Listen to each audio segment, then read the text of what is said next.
En una semana en la que la actualidad ha pasado por los accidentes ferroviarios, en especial el de Adamuz, pero sin olvidar el de Gelida, es hora de volver a poner el foco en los problemas que afectan de lleno a los españoles y sobre los que el Gobierno poco o nada hace. A la responsabilidad del Ministerio de Transportes por los accidentes y el mal estado de las vías y carreteras se une, por ejemplo, la gran asignatura pendiente de Pedro Sánchez, la vivienda. Con unos precios de alquiler inalcanzables para los jóvenes y no tan jóvenes, la compra se elitiza para solo una pequeña parte de la población. Y sin perder de vista esa materia, la ocupación sigue creciendo en nuestro país. A la espera de los datos del pasado año, solo durante el 2024 se registraron cerca de 16.500 denuncias por una ocupación que, lejos de erradicar, la ley cada vez parece estar más del lado de los ocupas. Nunca antes los propietarios habían estado tan desprotegidos. La inmigración, lejos de estar bajo control, alcanza cifras preocupantes, y es que cientos de personas llegan a las costas españolas, haciendo de la inmigración ilegal otro de los principales problemas a los que se enfrenta España.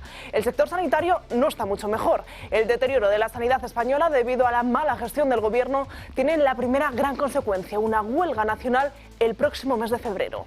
Unos sanitarios hartos de un Ministerio de Sanidad que no hace más que poner trabas en un camino y ofrecer un estatuto marco que no agrada a ninguno de los profesionales. Los precios se disparan y los sueldos cada vez están más cerca del salario mínimo.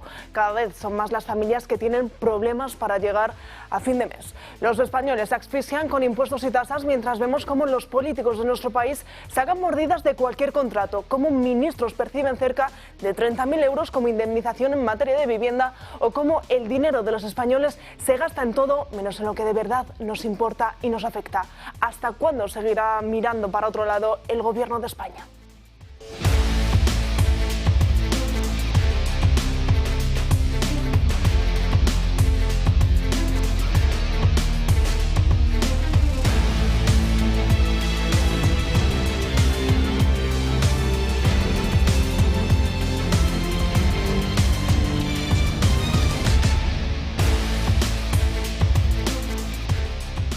¿Qué tal están? Muy buenos días. Viernes 23 de enero, miramos el santoral. Hoy es San Ildefonso de Toledo. Como siempre, por delante, dos horas intensas de actualidad política nacional y también internacional, en la que pondremos el foco en todos esos problemas que parece que esta semana hemos olvidado, pero que de nuevo vuelven a afectar a prácticamente todos los españoles: la vivienda, la ocupación, la inmigración. También pondremos el foco en el apartado internacional, y hoy especialmente pondremos esa lupa en Ucrania y también en Groenlandia. Antes de comenzar con todo ello, para no perder más tiempo, comenzamos presentando a las personas que me acompañan hoy aquí, y de nuevo no vuelvo a faltar Josep María Francas. ¿Qué tal? Muy buenos días. Muy buenos días. De momento, a ver. Yo pensaba hablar esta mañana de cosas muy técnicas del tren y toda la historia, pero voy a ir a un relato porque he salido impactado. Yo normalmente me despierto a las 7 oyendo a lo lejos, o no tan lejos, a 1 metro de distancia, la voz de un tal Luis del Pino, que me invita a tomar un café a distancia. Me tomo el café, me levanto, me voy al gimnasio tan tranquilo, y a mitad de ejercicios, ostras, el alegato vehemente de Luis del Pino pues me ha sobresaltado bastante. Tanto es así que he empezado a correr con una bicicleta y no, vamos, no sé si mi corazón resistirá. Era estática y casi te mueves. Sí, era estática y se movía por dentro de la cosa esta, ¿no? Y bien, me ha parecido muy interesante como para deciros, para recomendar que en vez de escuchar lo que estoy diciendo ahora, que la gente se baje el bloquecito del exabrupto profundo, pero no por eso injusto, de Luis del Pino esta mañana. Me da la sensación de que al final hablaba algo parecido a que lo que hay que exigir es justicia. Me da la sensación. Lo único que le matizaría es que él se metía con los jueces, y yo diría que los jueces vale, pero me parece que tiene más culpa la Fiscalía, porque es la que tiene que actuar de oficio. Yo no sé si un juez está obligado a actuar de oficio. Los fiscales sí que sé que están obligados a actuar de oficio, y por tanto, viendo las fechorías de la Dana, viendo las fechorías del apagón, porque tú hablabas de todas, y viendo las fechorías, incluso ponías como causa el que no se haya hecho nada entonces, que estén pasando esas cosas ahora, porque les importa absolutamente un rábano la vida de los ciudadanos, lo cual estoy totalmente de acuerdo. Pero creo que ahí alguien podría, que no sé si prosperaría, denunciar a los fiscales que, habiendo oído eso, no han hecho nada. Hombre, el juez puede actuar si le lega, supongo, pero no lo sé. De todos modos, solo un apunte, porque ya digo, yo lo que recomiendo es que que cojáis, es la parte primera, debe ser hacia las 7:30 o por ahí, y entonces en el momento que estéis de bajón, pero eso invita a hacer algo, no a mirárselo. Solo una tontería. Nos están obligando a comprar unas balizas que son un churro, 30 millones de balizas, porque 30 millones de conductores en España. Yo no sé cuántos españoles tienen móvil, pero me parece que muchos. Es más, parece que hay más móviles que españoles. Esos trenes no llevan ni una puñetera baliza, ni un móvil geolocalizador en ningún sitio. Pregunto. Porque igual resulta que con las 30 millones de balizas podían poner una por vagón. Y entonces hubieran sabido perfectamente que había unos vagones que habían desaparecido. Y no hubieran estado una hora esperando que alguien se diera cuenta. Por poner un ejemplo tonto.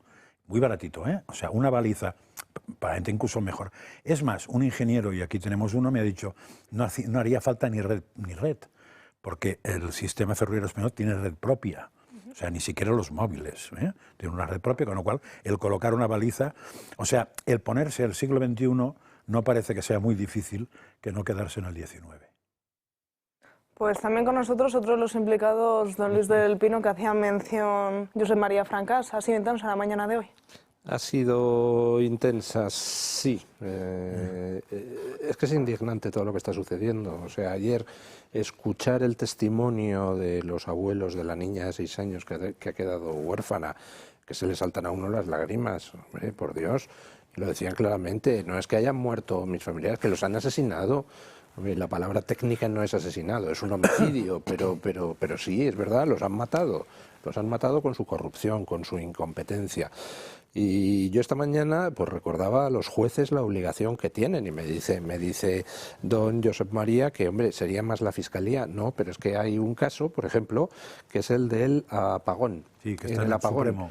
Vox tiene denunciado al gobierno, entre otras cosas por homicidio imprudente.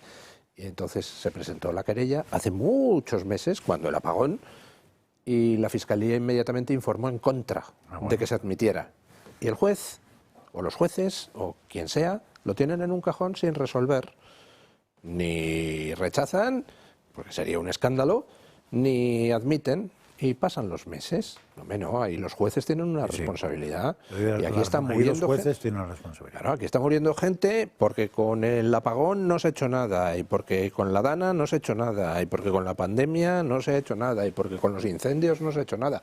Aquí tenemos a una serie de incompetentes gestionando y luego los jueces no interviniendo, con lo cual los jueces que no intervienen hoy son los que están garantizando que mañana vuelva a haber otra catástrofe y mueran otra vez 20, 30 o 300 personas, ¿no? Y ya está bien. Bueno, pues si a eso le añades la Fiscalía, lo firmo donde hay que firmar, Sí. Sin problema. José Ramón Fernández, muy buenos días, bienvenido. Muchísimas gracias, muy buenos días. Julián Victoria, ¿cómo estás? Pues Natalia, ¿cómo voy a estar? Estoy más radical que ayer, pero un poco menos que mañana. ¿Cómo es posible que el Gobierno de España ha financiado con 1.700 millones de euros los trenes de dónde? No son los de Madrid, no son los de Barcelona, no son los de Valencia, no son los de Sevilla, son los de Marruecos, Egipto y Uzbekistán. ¿De dónde? De Uzbekistán. ¿Y dónde está Uzbekistán? Pues, no sé, cerca a Mongolia. ¿Qué hace el Gobierno de España financiando los trenes de esos países en vez de cuidar los propios? Es que hoy vengo compungido, Natalia, porque me duele mi patria, me duele mi país, me duele un país en decadencia donde tienes que sacar unos hijos adelante a pesar del Estado, donde coger un tren ahora se ha convertido en un deporte de riesgo. Y me duele el hecho de ver una nación que fue grande, que hoy es un recuerdo del pasado. No lo podemos permitir. Y al hilo de lo que decía don Luis del Pino, Vox también se ha querellado contra la expresidente Pardo de Vera y el presidente de Adif por homicidio y negligencia en el actuar del Estado. Pues sobre ese accidente hablaremos también, les mostraremos ese testimonio del que hablaba don Luis del Pino, de ese abuelo que ha perdido a 4 miembros de su familia. Recordamos, se salvó la pequeña de 6 años, pero antes vamos a hablar de Alberto Núñez Feijóo, porque acabamos de conocer que el Congreso ha citado para el próximo 2 de febrero al presidente del Partido Popular dentro de esa comisión de investigación por el caso de la Dana. La mesa también ha acordado que el ex jefe del gabinete de Mazón acuda a declarar dentro de esa esa mesa, dentro de esa comisión de investigación, el próximo 9 de febrero. El motivo por el que han citado a Alberto Núñez Feijóo no sería otro que intentar esclarecer todo lo que ocurrió, que dé información sobre qué le llegó o no ese fatídico 29 de octubre del 2024 con la DANA y también todas las reacciones posteriores a esos días de incertidumbre. Como decimos, será el próximo 2 de febrero cuando Alberto Núñez Feijóo comparezca dentro de esa comisión de la DANA en el Congreso. ¿Una cita casual, una cita que el Congreso quiere manejar o es una cita que ya estaría fijada? A ver, a mí me gustaría saber quién la ha pedido, porque con saber quién la ha pedido sabríamos qué pretenden, y con saber qué pretenden tendrías la pregunta respondida. No lo sé, supongo que la ha pedido el PSOE para meter haciendo lo mismo que está haciendo la jueza de aquella zona de por ahí, que es ir desviando el tiro para que todo no solamente acabe en Mazón, sino en el PP.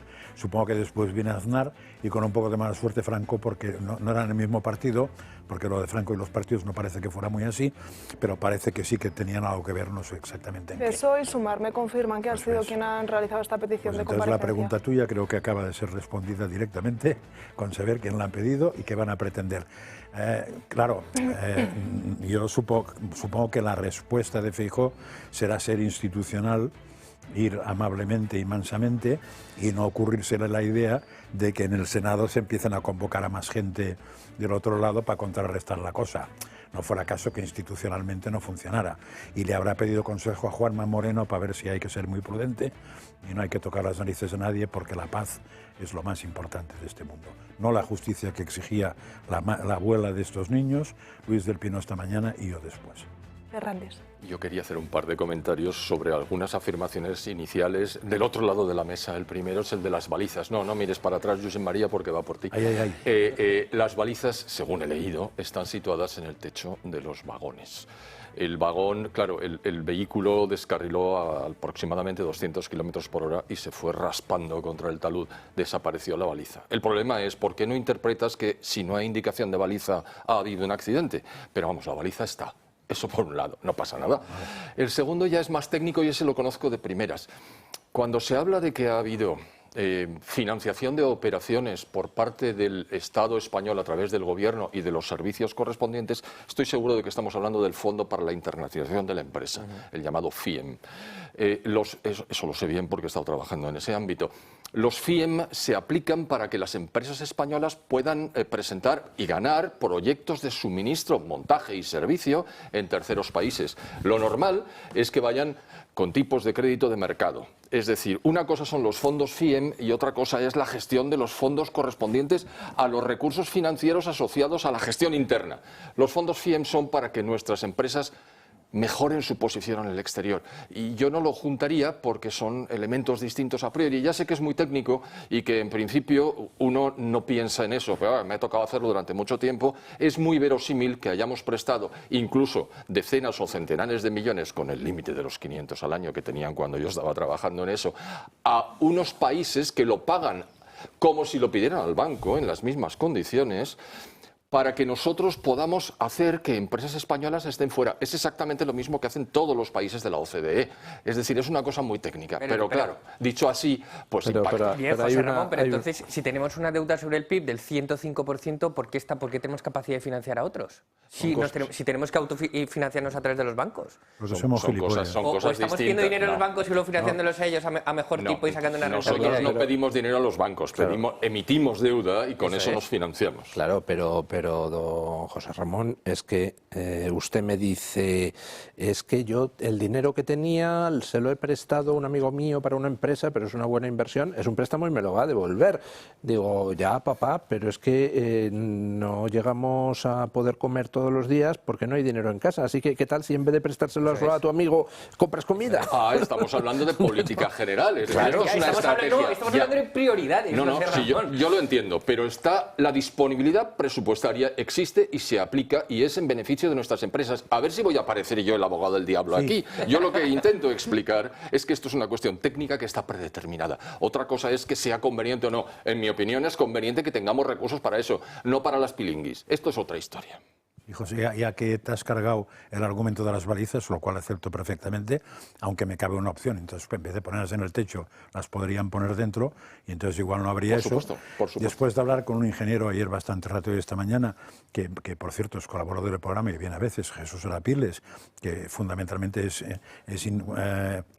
inventor de muchas cosas, ¿no? Y tiene cosas de esas para trenes y tal, me decía, todo lo que me dijo me decía dos cosas. Una, lo que hace falta es, no sé exactamente qué inercial, que no parece que lo lleven, porque con eso mueves horizontal y verticalmente cualquier movimiento del tren. Lo compensas. Bueno, sobre todo te enteras de que hay una zona, que hay un saltito y que hay que operar, hay que ir a mirar después corriendo a ver qué puñeta ha pasado ahí. Y lo segundo que me ha dicho, para explicar por qué el tren de el Albia no se sabía que existía, me dice que lo que está llegando a las centrales es, diríamos, la conexión que hacen las dos ruedas con la vía, pero claro, si desaparecen no hay conexión, con lo cual, como el sistema que tienen para detectar si hay un tren, justo es Pero lo que dice don José Ramón tiene toda la razón. Si desaparece la señal de aquí estoy, pues significa que ya no está en ninguna parte ya descarrilado. Pero si el otro... No, pero él explicaba para qué la confusión. Si el otro dice, el tren ha pasado y ya no lo veo, ya no miro más para allí, pues se me ha perdido el tren. Entonces ya se ve que con ese sistema hay cosas que se escapan y lo que habría que hacer, porque la baliza puede ser, pero el móvil el conductor sí tiene móvil, ¿eh? Con lo cual tener geolocalizado, o sea, me contaba que es una chorra, vamos, que tener eso actualizado. Es más, ayer salió en otra radio alguien que dijo que el sistema justo de detección o de geolocalización estaba funcionando con un sistema muy viejo, y que incluso hablaba de las apps que hay aquí en el móvil, que puedes incluso saber si sales de aquí con el coche, si hay una no sé qué de policía en la esquina, eso que para Tito no lo tiene en los trenes españoles. Dejadme dar una última hora que acabamos de conocer, y es que la Comisión de Investigación del accidente de Adamuz apunta que la vía estaba rota antes de que pasara el Lirio accidentado en Adamuz. Como decíamos, esa Comisión de Investigación mantiene como principal hipótesis del accidente de Adamuz la rotura de la vía, según una nota distribuida este viernes en el que actualizan el estado de sus pesquisas. Del mismo modo, asegura que las cajas negras de los dos convoys accidentados, Sirius y el Albia, ya están en su sede de Madrid para continuar con la investigación. Pero como les estamos contando, esta última hora pasa porque las primeras investigaciones apuntan directamente a que el accidente habría sido causado porque la vía estaría rota en el momento en el que ese tren Lirio habría pasado por ellas. A ver, yo no soy ingeniero, gracias a Dios, porque no tengo tanta cabeza para estudiar esa carrera, que la consideraba hasta ahora seria y supongo que la seguiré considerando. Pero si habría una rotura, no pasa medio tren. Otra cosa es que hubiera una micro rotura, una micro tensión, un micro puñetas. Y se terminara de romper. Pero una rotura, el primero se la pega el primero, no hay milagros, me parece a mí, ¿eh? Con lo cual, puede ser que la comisión lo haya explicado bien y el becario de turno que ha transformado lo que explica la comisión en un titular que te llega a ti, pues sea de oferta. Eso suele pasar bastantes veces. Bueno, si tenemos acceso a ese informe, a esa nota... No sé qué dicen los ingenieros, que aquí tenemos dos. No, yo lo que comentaba esta mañana es que el gobierno, todo lo que ha dicho desde el principio ha sido mentira. Y bueno, hablaban de... No, es que no hubo manera de esquivar el choque porque es que solo pasaron 20 segundos desde que el Lirio descarriló hasta que llegó el otro tren. Mentira. Mentira, o sea, el descarrilamiento, choque, interacción entre los trenes fue prácticamente simultáneo, no pasaron ni 20 segundos ni leches. Y luego, desde luego que no hubo choque tampoco, o sea, no chocaba un tren contra el otro, no, que fue lo que nos contaron. Lo que pasó fue o bien que se rozaron, al pasar, o bien que descarriló algo del Lirio y el otro rozó, o bien que se desprendió por el descarrilamiento una pieza, parece el bogie aquel, y entonces el tren se lo llevó, pero no hubo choque entre los dos trenes, que fue lo que nos contaron al principio. Entonces, ¿de dónde salen todas esas versiones que el gobierno dio en un primer momento? Ahora el de Renfe dice, no, lo de los 20 segundos lo decían los de Irio. No sé lo que dirían, pero usted tiene una responsabilidad para decirnos desde el principio cosas que sean ciertas y si no se calla. Pero este gobierno es que mienten todo sistemáticamente, es que nada de lo que dicen nunca es verdad. Es una cosa espectacular. Como todas las versiones que hubo alrededor del CI, las maletas de con oro venezolano, ¿no? Que estuvo, no estuvo, luego estuvo en la sala VIP, pero luego no. Son los mismos que gestionan estas versiones. Lo preocupante es que si al día siguiente del accidente limitan la velocidad o la bajan de 300 a 150 kilómetros por hora, es porque saben que las vías no están en bien estado, con lo cual han estado jugando con la vida de todos nosotros constantemente.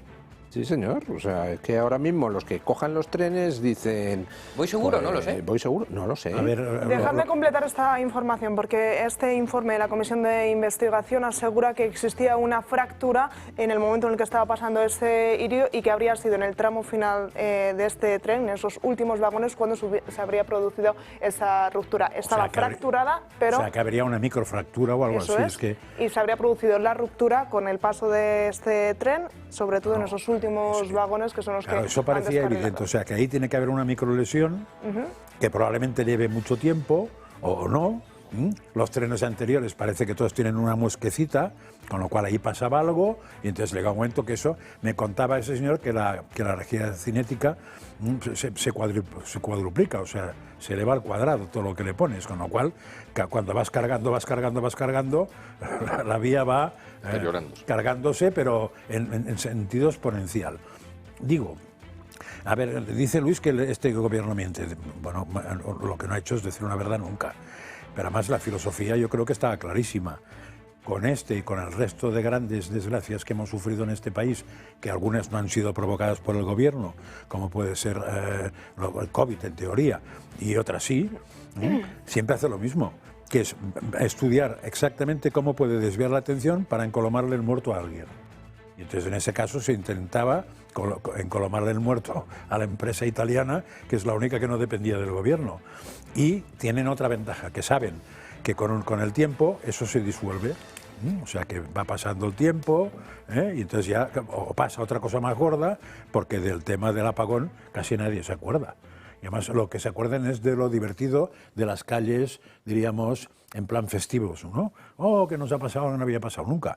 Bueno, pues nada, entonces con esos dos enfoques, que es pasar el muerto a otro y que el tiempo corra, pues están en eso. Entonces, ¿qué hicieron? Pues ver cómo podían enganchar algún argumento que la prensa suya cogiera y que ya desviara toda la atención. Entonces, esto era que había chocado un tren con el otro, pero sobre todo, un tren era muy concreto el que había chocado con el otro. Es decir, no era el otro con el uno, sino que era el uno italiano con el otro. Y a partir de ahí, si se enganchaba por ahí, tema solucionado. Les doy un dato que no, como no lo da el gobierno, no puede estar manipulado. Y es que la inversión ferroviaria real, es decir, teniendo en cuenta la inflación y los kilómetros de vía, se ha desplomado un 42%. Entonces, la audiencia tiene que saber que pagamos impuestos de Noruega y tenemos servicios de Cuba. Porque no puede ser que seamos el país con mayor presión o esfuerzo o sacrificio fiscal del mundo y tengamos unos servicios tan deplorables. Ya no digo solo los trenes, los colegios, los hospitales, listas de espera interminables, los jóvenes sin vivienda. Pagamos impuestos nórdicos y tenemos servicios públicos de países tercermundistas. Y ya sabemos dónde está el agujero aparentemente negro que hay entre ingresos crecientes y servicios decrecientes, y es en la intermediación de los políticos, que lo desvían en beneficio propio a través de los múltiples mecanismos que ya conocemos. Es decir, esto no es casualidad, esto es un diseño deliberado. Y entonces, claro, el problema es que al final hay muertos. Es decir, si todo esto quedara en que los servicios son cada vez peores, pues sería lamentable y penoso. Pero no, hay 45 muertos ahora, más los muertos que se derivan del desgobierno brutal de la red eléctrica el día del apagón, que en principio eran como mínimo 12, más los de la Dana, que todos ellos, perdón, de la gota fría, que todos ellos podían haber sido evitados si las infraestructuras que estaban financiadas a nivel 2004 se hubieran ejecutado, más la estúpida ley de conservación que afecta a los arbolitos, pero sobre todo a los humanos. Si esas dos cosas hubieran estado en línea con lo que se exigía, tampoco hubiera habido muertos. Es decir, es negligencia criminal. Sí, y esto parte del ecologismo lo puedes sumar a la causa de los incendios o de la velocidad de los incendios en España, que nunca, no es que hubiera más incendios, es que iban a una velocidad de vértigo como el AVE antes de bajarle la velocidad. ¿Por qué? Porque había combustible. Vamos con el titular que publica hoy El Mundo, que tiene mucho que ver con la tardanza, con lo que tardaron en darse cuenta de ese accidente del Albia, en el que titulan que el guardia que descubrió el Albia 1 hora después del choque asegura que nos dijeron que había un solo tren y que aquello era un infierno. El agente Arturo Carmona fue quien advirtió que había otro tren accidentado tras ayudar a Lirio, y cuando llegó al infierno del Albia 1 hora después del choque informó a la central de Adif de que había muertos. De nuevo llama la atención que desde la central de Adif tardasen tantísimo en darse cuenta de que existía otro tren, no solamente accidentado, sino que incluso y más había con la pobre muertos. chica esta, la intendente o la no sé qué, que contó que tenía sangre. Una brecha en la cabeza. Yo no sé cuándo se produjo esa llamada, pero esta chica es del otro tren, que sepa yo, ¿no? Del Albia. Del Albia, con lo cual, si se habla desde Aravaca, ¿dónde fue? De Atocha. De Atocha, con esa chica, y dice esto, algo le habrá pasado, y el otro pregunta, y como le pregunta, tú tranquila, o me da igual, ¿cómo está el tren? Entonces, ¿se sabe cuándo fue esa llamada? Porque si eso fue al cabo de 1 hora, tendría cierto motivo. No fue al cabo de 1 hora. Si fue antes, ahí se ha columpiado alguien. ¿Por qué Adif no avisa a servicios de emergencia? Ahí se ha columpiado alguien más, ¿eh? Claro. Es que aquí ha habido todo ha funcionado mal. Aquí ha habido una concatenación de errores. O sea, obras de Cancamacola, tenemos a Óscar Puente hace 2 meses presumiendo de que en España tenemos el coste por kilómetro de vía de alta velocidad más bajo, el coste más por kilómetro más bajo del mundo. Somos más listos que los demás. Los demás, fíjate, invierten y lo mantienen. Invierten y tal. Nosotros con 3 pesetas hemos hecho aquí una vía de AVE.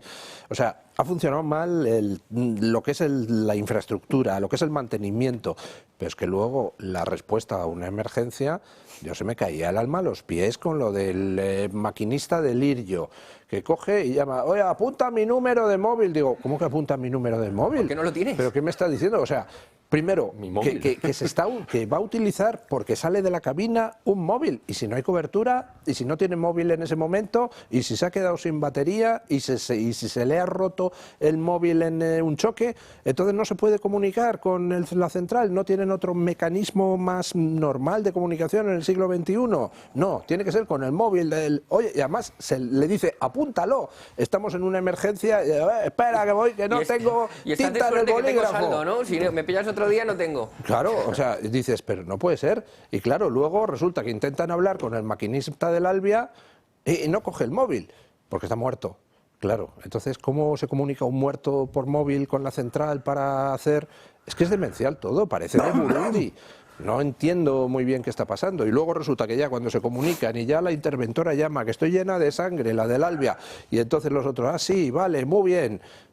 Y mientras tanto la Guardia Civil trabajando en el Lirio y nadie les avisa de que hay otro tren a 800 metros y tienen que ser los propios pasajeros que van andando como pueden y dicen, oiga, que estamos allí, porque veían las luces y dicen, 1 hora y no ha venido nadie. O sea, es que es demencial. Me contaba don Luis, un amigo maquinista, que hay un elemento de seguridad en los trenes que se llama el botón del hombre muerto, donde cada 20 segundos tienes que presionar un botón, no sé si con la mano o con el pie, para mandarle una señal al tren de que estás vivo.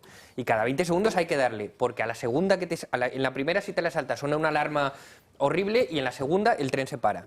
Joder, si el maquinista que murió del Albia no estaba utilizando el botón del hombre muerto, es que posiblemente estuviera muerto. ¿Por qué lo llamáis al móvil?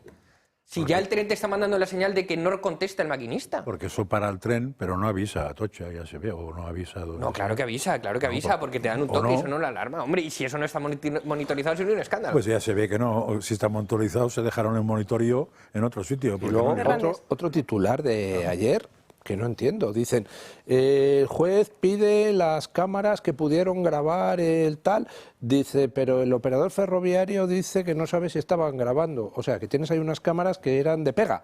Sí. ¿Cuánto ha costado el concurso para poner unas cámaras para no grabar? ¿Para qué sirven las cámaras? Entonces, ¿para Supongo que se lo alguien... compraron a una empresa que antes vendía mascarillas y luego balizas y luego cámaras de seguridad de trenes. Hay otro dato que escuché hace 2 días, pero que ya no se trae más a colación, y es la llamada de Atocha a otro tren al que detuvo en su momento, o que se detuvo solo como consecuencia de que el circuito había saltado, y le dijeron, coge la linterna y vete a buscar porque tiene que haber un tren en algún sitio.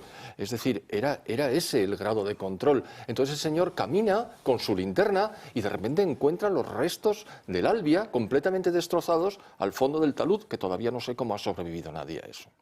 pero tiene que ser un señor andando con una linterna el que encuentre el tren. Pero esto sí que es nivelazo. Pues sí. Senegal. Me voy a atrever hoy en directo a decir escalofriante. que unos trenes trajeron al Partido Socialista y unos trenes se van a llevar al Partido Socialista. Ha quedado bien de titular, sí señor.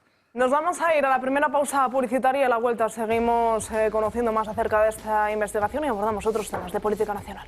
12:32 del mediodía, seguimos aquí en Dando Caña en directo. Vamos a seguir analizando esa investigación que se está llevando a cabo para intentar esclarecer todo lo que ocurrió en el accidente ferroviario de Adamuz y vamos a analizar esas declaraciones que hacía el presidente del gobierno.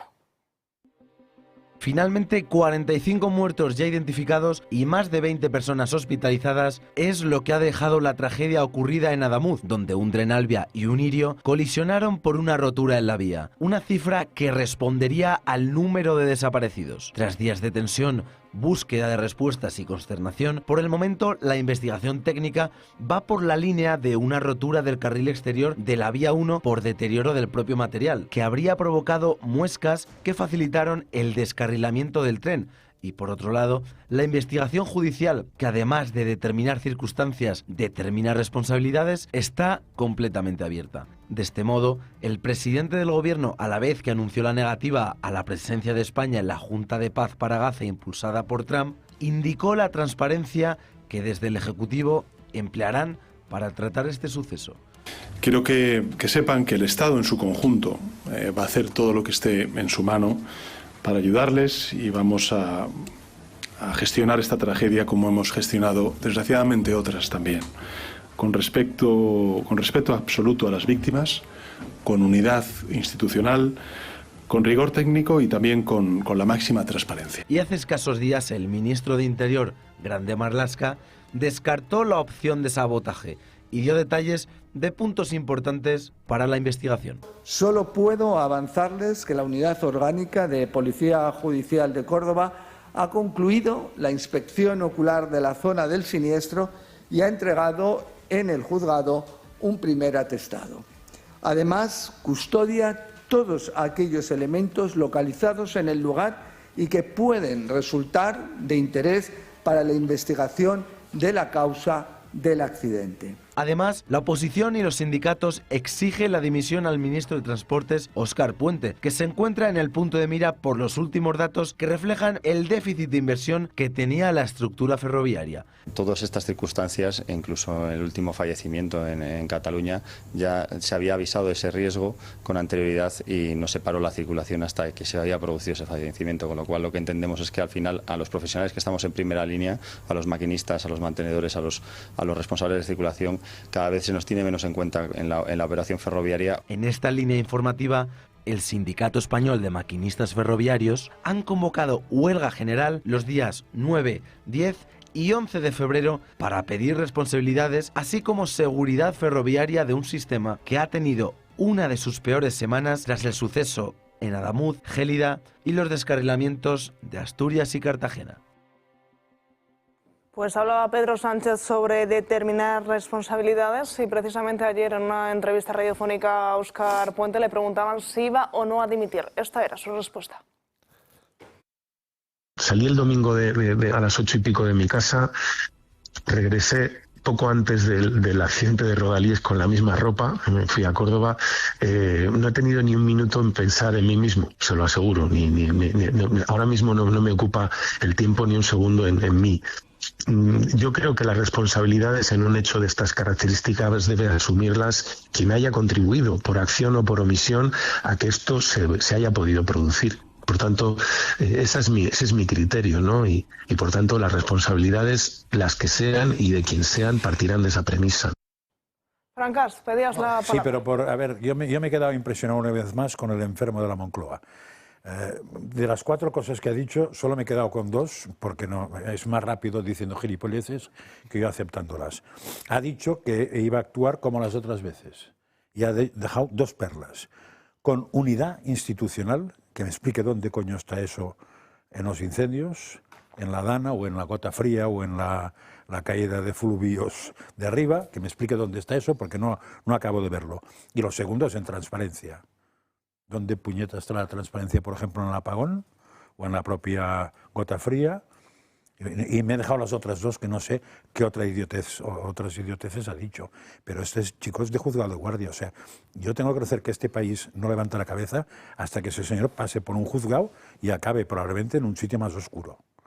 Porque no se puede tener ese nivel de morro con muertos calientes todavía.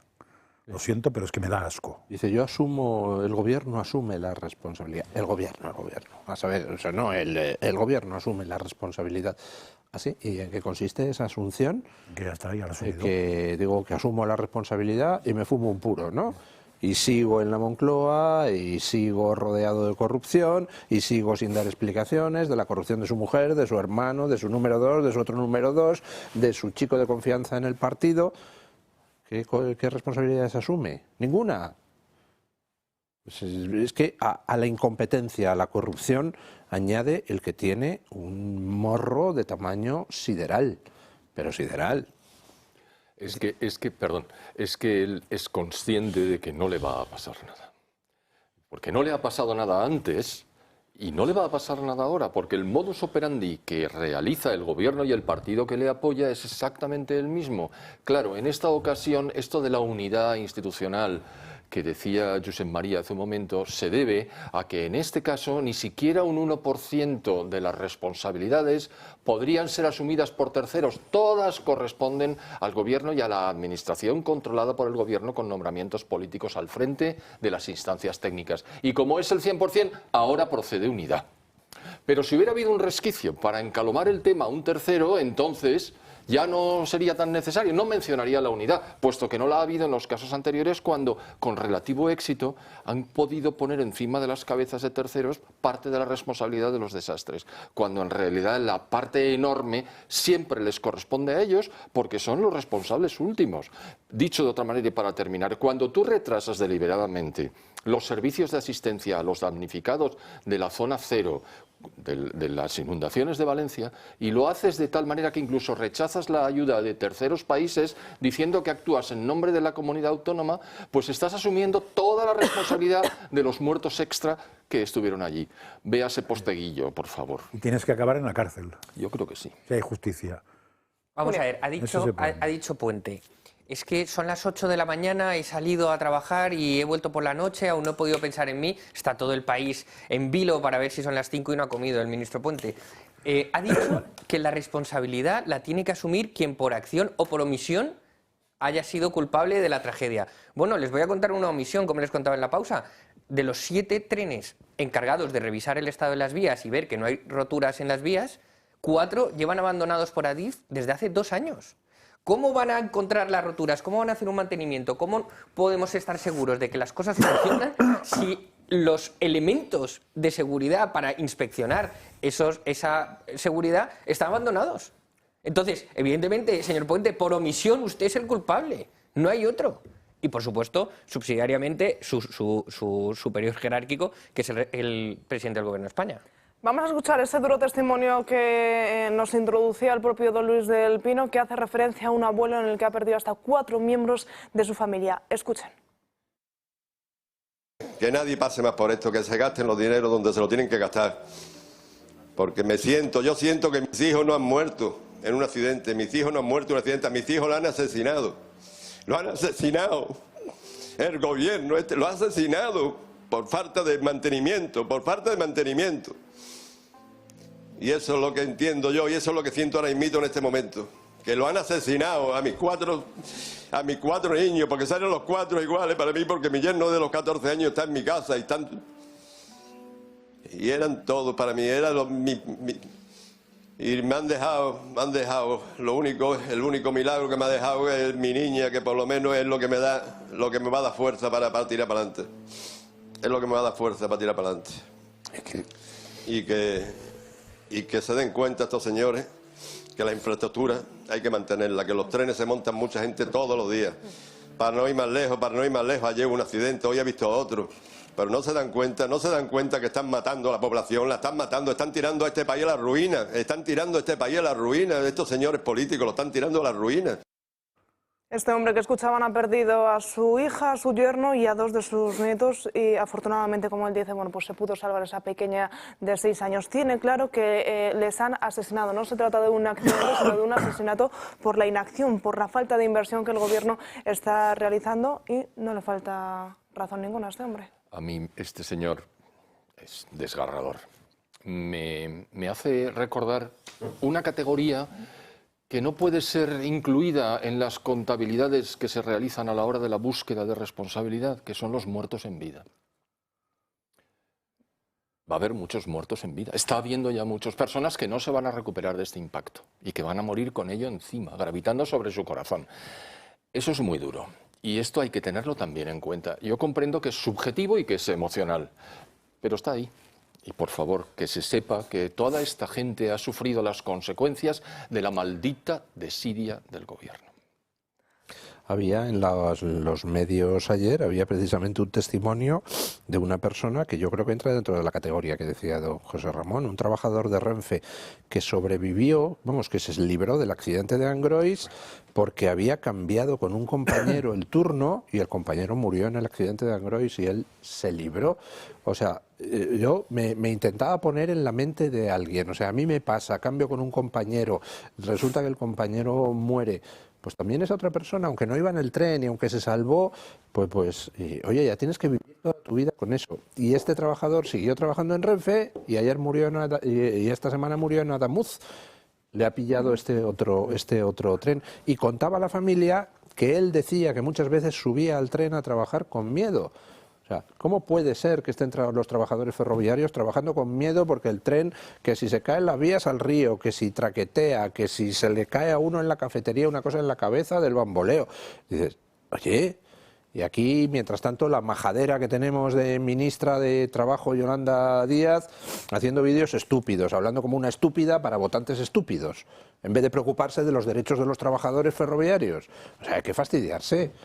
Es que es indignante todo. Y ya, si me acuerdo de María Jesús Montero abriéndose a codazos paso para salir en la foto al lado del rey, digo, es que ni siquiera con 45 muertos encima de la mesa tienen ni el más mínimo atisbo de humanidad o de empatía para las víctimas. Son auténticos killers políticos. Solo les importa su puesto y encima no para servir a los demás, sino para seguir robando como cerdos, que es lo que han estado haciendo desde hace 7 años, ¿no? Has usado otra palabra que ha usado Pedro Sánchez, no en la que hemos oído, pero sino en otra declaración, que es la empatía. Ha dicho que el gobierno iba a estar súper empático, no ha dicho súper, pero con gran empatía sobre las familias de las víctimas. Y tal. Empatía, Pedro Sánchez, el que se lavaba la mano cuando tocaba una familia negra. La empatía. Empatía significa, en última instancia, ponerte en el lugar del otro. Y eso es algo que precisamente es absolutamente inexistente en el caso de esta persona y en general en el caso del gobierno, porque debemos recordar que las decisiones de los consejos de ministros implican absolutamente a todos los miembros del consejo, con lo cual son todos corresponsables, por si alguien se despista. Pero esto de la empatía, decir que va a actuar con empatía a sabiendas de que la empatía es algo que no pertenece a su personalidad, es algo que es lo habitual en estos casos. Cuando hay que acusar, yo te acuso a ti de lo que sé que he hecho yo, y cuando hay que exculparse, dice, no, si yo es que dispongo aquello de lo que carezco. Venga ya, hombre. Pues aparcamos de momento toda esta polémica, toda esta investigación y seguimos avanzando con más temas para hablar de Aragón, porque esta misma noche empieza la precampaña o la campaña electoral, mejor dicho, de cara a esas elecciones autonómicas del próximo 8 de febrero. Ya saben, según el calendario electoral tendrían que haber arrancado esta pasada medianoche, pero los partidos políticos acordaron atrasarla un día por las víctimas del accidente ferroviario y los 3 días de luto nacional. La economía, los servicios públicos y la agenda nacional marcarán el camino hasta ese 8 de febrero. Los partidos llaman a la movilización para que haya una gran participación en las elecciones autonómicas. Precisamente hoy El País publica un nuevo sondeo, una nueva encuesta que nos viene a reflejar lo que veníamos viendo en las últimas encuestas, en los últimos sondeos. Pequeña subida del Partido Popular, que sería el ganador de esas elecciones, mientras que la gran sorpresa sería, ya no tan sorpresa, la el gran aumento vendría marcado por Vox, que alcanzaría esos 12-13 diputados. El Partido Socialista, hoy lo están viendo, pasaría de los 23 a los 18-19 diputados. Una situación que, como decíamos, salvo en el CIS que ayer les ofrecíamos en el programa, la situación viene siendo muy similar y vendría a ser prácticamente un calco, una radiografía de lo vivido en Extremadura. ¿Qué nos parece estos primeros sondeos, Julián? Bueno, teniendo en cuenta los números, el Partido Popular se queda exactamente igual, el Partido Socialista se desploma y Vox casi que dobla. Lo mismo que pasó en Extremadura. Si fuéramos los típicos políticos que solo les interesa el partido, diría que sigan convocando elecciones, que nos está yendo muy bien. Pero como nosotros miramos por el interés de los españoles, todos estos comicios que están convocando son totalmente innecesarios, con lo fácil que era sentarse, pactar con Vox unas políticas, unas cantidades destinadas a unas políticas que redunden en el bien de los españoles y dejarnos de el gasto, el dispendio que supone convocar comicios. Por ejemplo, las nuevas elecciones de Extremadura costan unos 7 millones de euros a los extremeños, para acabar exactamente igual, pero con Vox más fuerte. ¿Vale? Por nosotros bien, pero es que no es necesario. Es que podíamos haber pactado mucho antes. Por cierto, el Partido Popular, que ha negociado con Pujol, con Arzallus, con el PNV, con Junts, con absolutamente todo el mundo, y cuando tiene que negociar con Vox, parece que somos el ogro, parece que no, con Vox es innegociable. Pero si ha negociado con todo el mundo, si Arzallus salió en una rueda de prensa en Génova diciendo en 20 minutos le he sacado más a José María Aznar que en 16 años a Felipe González. ¿Ahora son los negociadores duros? Si se han vendido al mejor postor constantemente. No entiendo por qué no quieren negociar con nosotros, pero saben perfectamente, por cierto, que me llama poderosamente la atención que las mismas políticas que se pactaron en Valencia entre Vox y el Partido Popular son las mismas que el Partido Popular ha desechado en Extremadura. Es decir, no es culpa nuestra, es que hay 17 partidos populares. Don Luis. Pues yo no estoy de acuerdo con alguna de las cosas que dice don Julián Victoria. Claro que ha servido para algo las elecciones extremeñas. Esos 7 millones de euros han sido una cura de humildad para el Partido Popular en Extremadura brutal. Es decir, en la legislatura pasada Guardiola no quería pactar, ahora sí está dispuesta a sentarse con Vox a pactar. Y al final habrá pacto y habrá acuerdo de gobierno. Así que, bueno... O si no lo hay, 7 millones más. ¿Cómo? Y si no lo hay, 7 millones más. No, ya no va a haber... Yo creo que no le preocupan los 7 millones, sino las 3 tazas que sobrevendrían después de las siguientes elecciones si es que no llegan a un acuerdo. Estoy convencido que los 7 millones no le preocupan, vamos, un pimiento. No son suyos ni uno. Venga, tiempo de hablar con el Club de Amigos como cada viernes.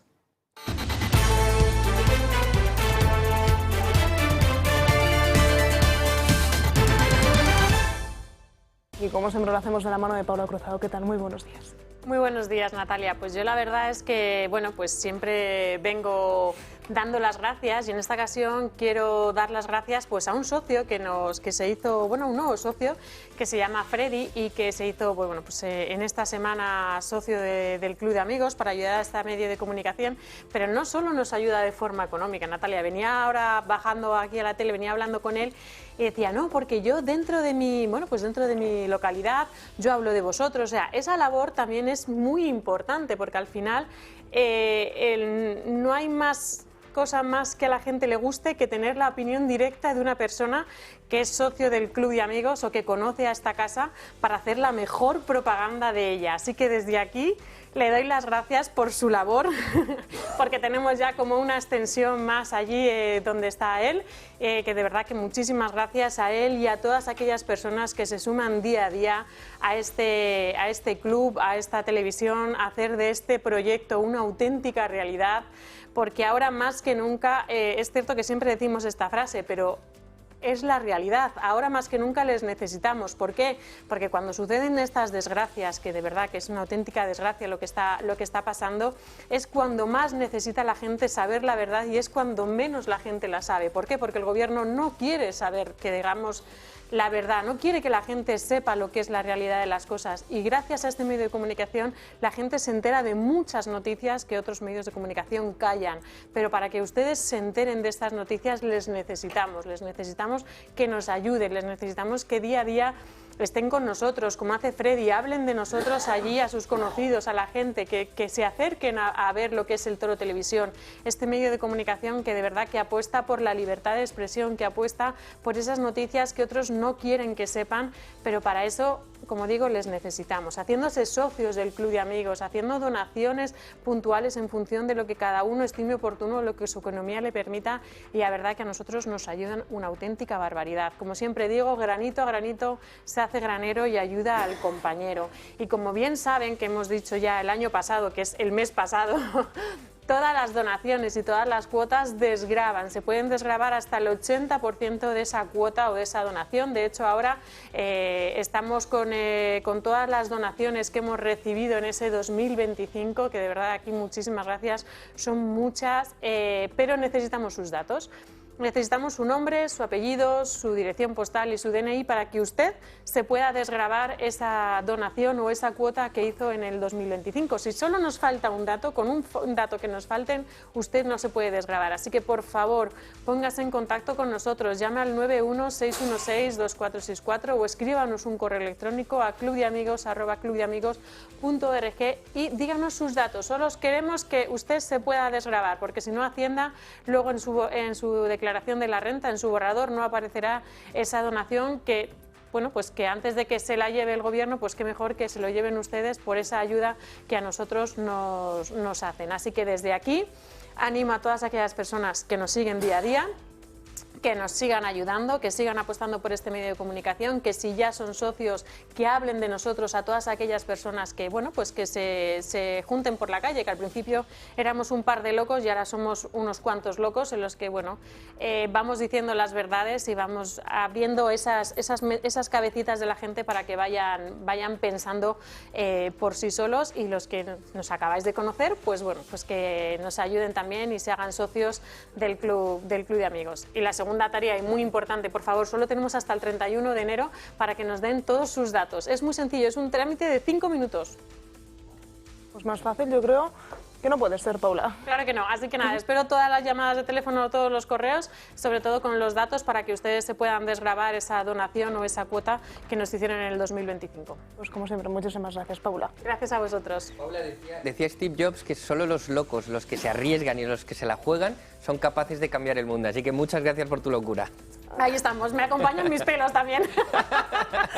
Hablamos ahora de Mercosur. Ayer ya les contábamos que está bajo lupa esta legalidad de ese acuerdo de Mercosur. Pues bien, vean lo que escribía la propia Isabel Díaz Ayuso, presidenta de la Comunidad de Madrid, en sus redes sociales. Aseguraba que pedimos a la Comisión Europea que no active el acuerdo con Mercosur hasta que se garantice la protección de nuestros agricultores y ganaderos. Mercosur es una gran oportunidad para Europa, pero nunca lo será si es a espaldas del mundo rural. El Gobierno de España debe defender los intereses de un sector estratégico que nos alimenta, vertebra el territorio y cuida de nuestro medio ambiente. Patidifuso me quedo.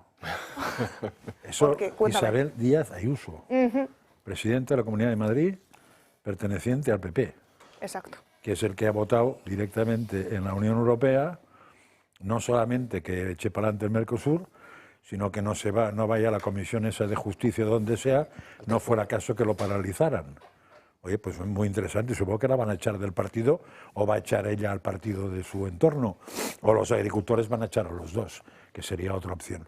Por cierto, yo ayer comenté aquí que no me enteré de nada de lo que pasó, porque la información que había recibido de distintas radios o televisiones, no me acuerdo si eran radios o televisiones, era que la izquierda había conseguido paralizar en Bruselas el pacto de Mercosur con una votación, y después me he enterado de que no es verdad eso, sino que había dos propuestas, una de patriotas y otra de la izquierda, tan parecidas que se podrían haber sumado, pero la izquierda no estuvo dispuesta a votar la de Patriots y Patriots estuvo dispuesto a votar la de la izquierda para paralizarlo.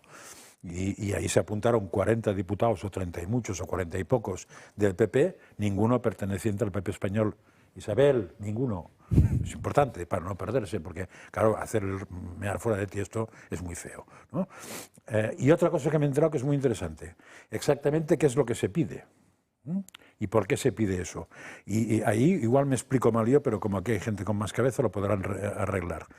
Parece que lo que se pide es que de manera normal ese tipo de tratados después tendrían que ser votados por cada parlamento de cada país, y si no lo votaran todos se paralizaría como se paralizó la famosa Constitución Europea. Pero ha habido un truco de von der Pony y sus muchachitos, de separar ese tratado en dos cosas, de manera que entra inmediatamente una y la otra ya veremos cómo se vota por cada país. O sea, y lo que se está protestando Patriots y la extrema izquierda, como se quiera llamar, pero tampoco son tan extremas, comparado con el PSOE es difícil ser más extrema, pero da igual. Lo que están diciendo es que eso es una trampa que ha hecho la Comisión. No sé si lo podéis explicar mejor, porque yo lo he entendido, pero no me explico muy bien porque no es mi fuerte. Julián. Si me permites, Natalia, 1 minuto y medio me gustaría contar qué es Mercosur, porque se está hablando mucho de Mercosur y a lo mejor a algún neófito le puede sonar como, bueno, una cosa rara que se alimenta en la Unión Europea. Lo voy a intentar explicar muy fácil para que entiendan hasta dónde hemos llegado. La Unión Europea, con sus políticas verdes y climáticas, destruyeron el campo y la industria europeos. Cuando digo industria, digo sector automovilístico, maquinaria, farmacéutica, tecnología y todo el campo de los países productores, ganaderos, agrícolas.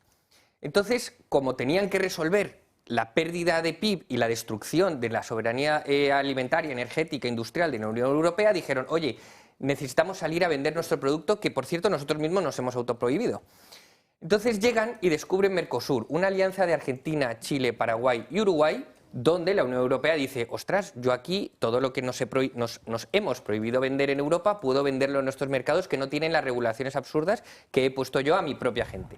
Entonces se plantan ahí unos negociadores de la Unión Europea muy lumbreras y dicen, hagamos una cosa, nosotros inundamos vuestro mercado con nuestros coches, nuestra maquinaria, nuestra farmacéutica y nuestra tecnología. Nos quitáis los aranceles que hay actualmente y importamos, desde el punto de vista de Mercosur, un montón de productos europeos a mejor precio. Y entonces Mercosur dice, perfecto, porque yo eso en mis mercados no lo tengo. No tenemos farmacia, tecnología, industria de esa que tú me estás vendiendo. Pero lo que a mí sí me sobra es campo. Yo tengo ganadería y agricultura para aburrir. Tengo carne, frutas, hortalizas que quiero vender a cambio en tus mercados. Entonces los negociadores vuelven a la Unión Europea y dicen, joder, ¿qué hacemos? Porque si exportamos lo que hemos dicho de tecnología, farmacia, industria, automóviles, ellos a cambio nos van a importar de una manera mucho más barata su ganadería, sus frutas, su carne, su verdura. ¿Qué pasa? Que los países fuertes de la Unión Europea que están haciendo el lobby y están interesados en exportar a Mercosur, porque han destruido su propia industria, le dicen, ya, pero es que la industria alemana y la sueca y tal, y los coches, ¿cómo no vamos a venderlos? Esto es un mercado de 260 millones de personas. El campo, al final, es una cosa subvencionada que sobrevive artificialmente gracias a la pasta que ha puesto la Unión Europea, fruto de haber destruido ellos mismos el campo.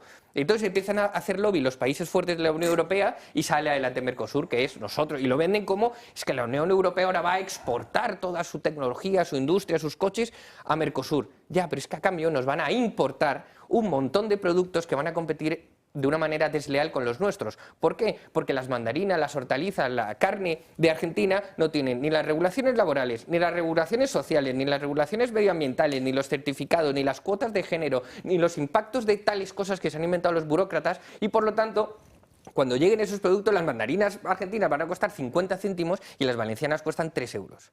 Ese es el problema de Mercosur. Entonces, ¿qué hace Vox? Esto hay que paralizarlo porque va a destruir el campo, sobre todo el español, que es el que nos preocupa. Los intereses nacionales deben ir por delante de cualquier cosa.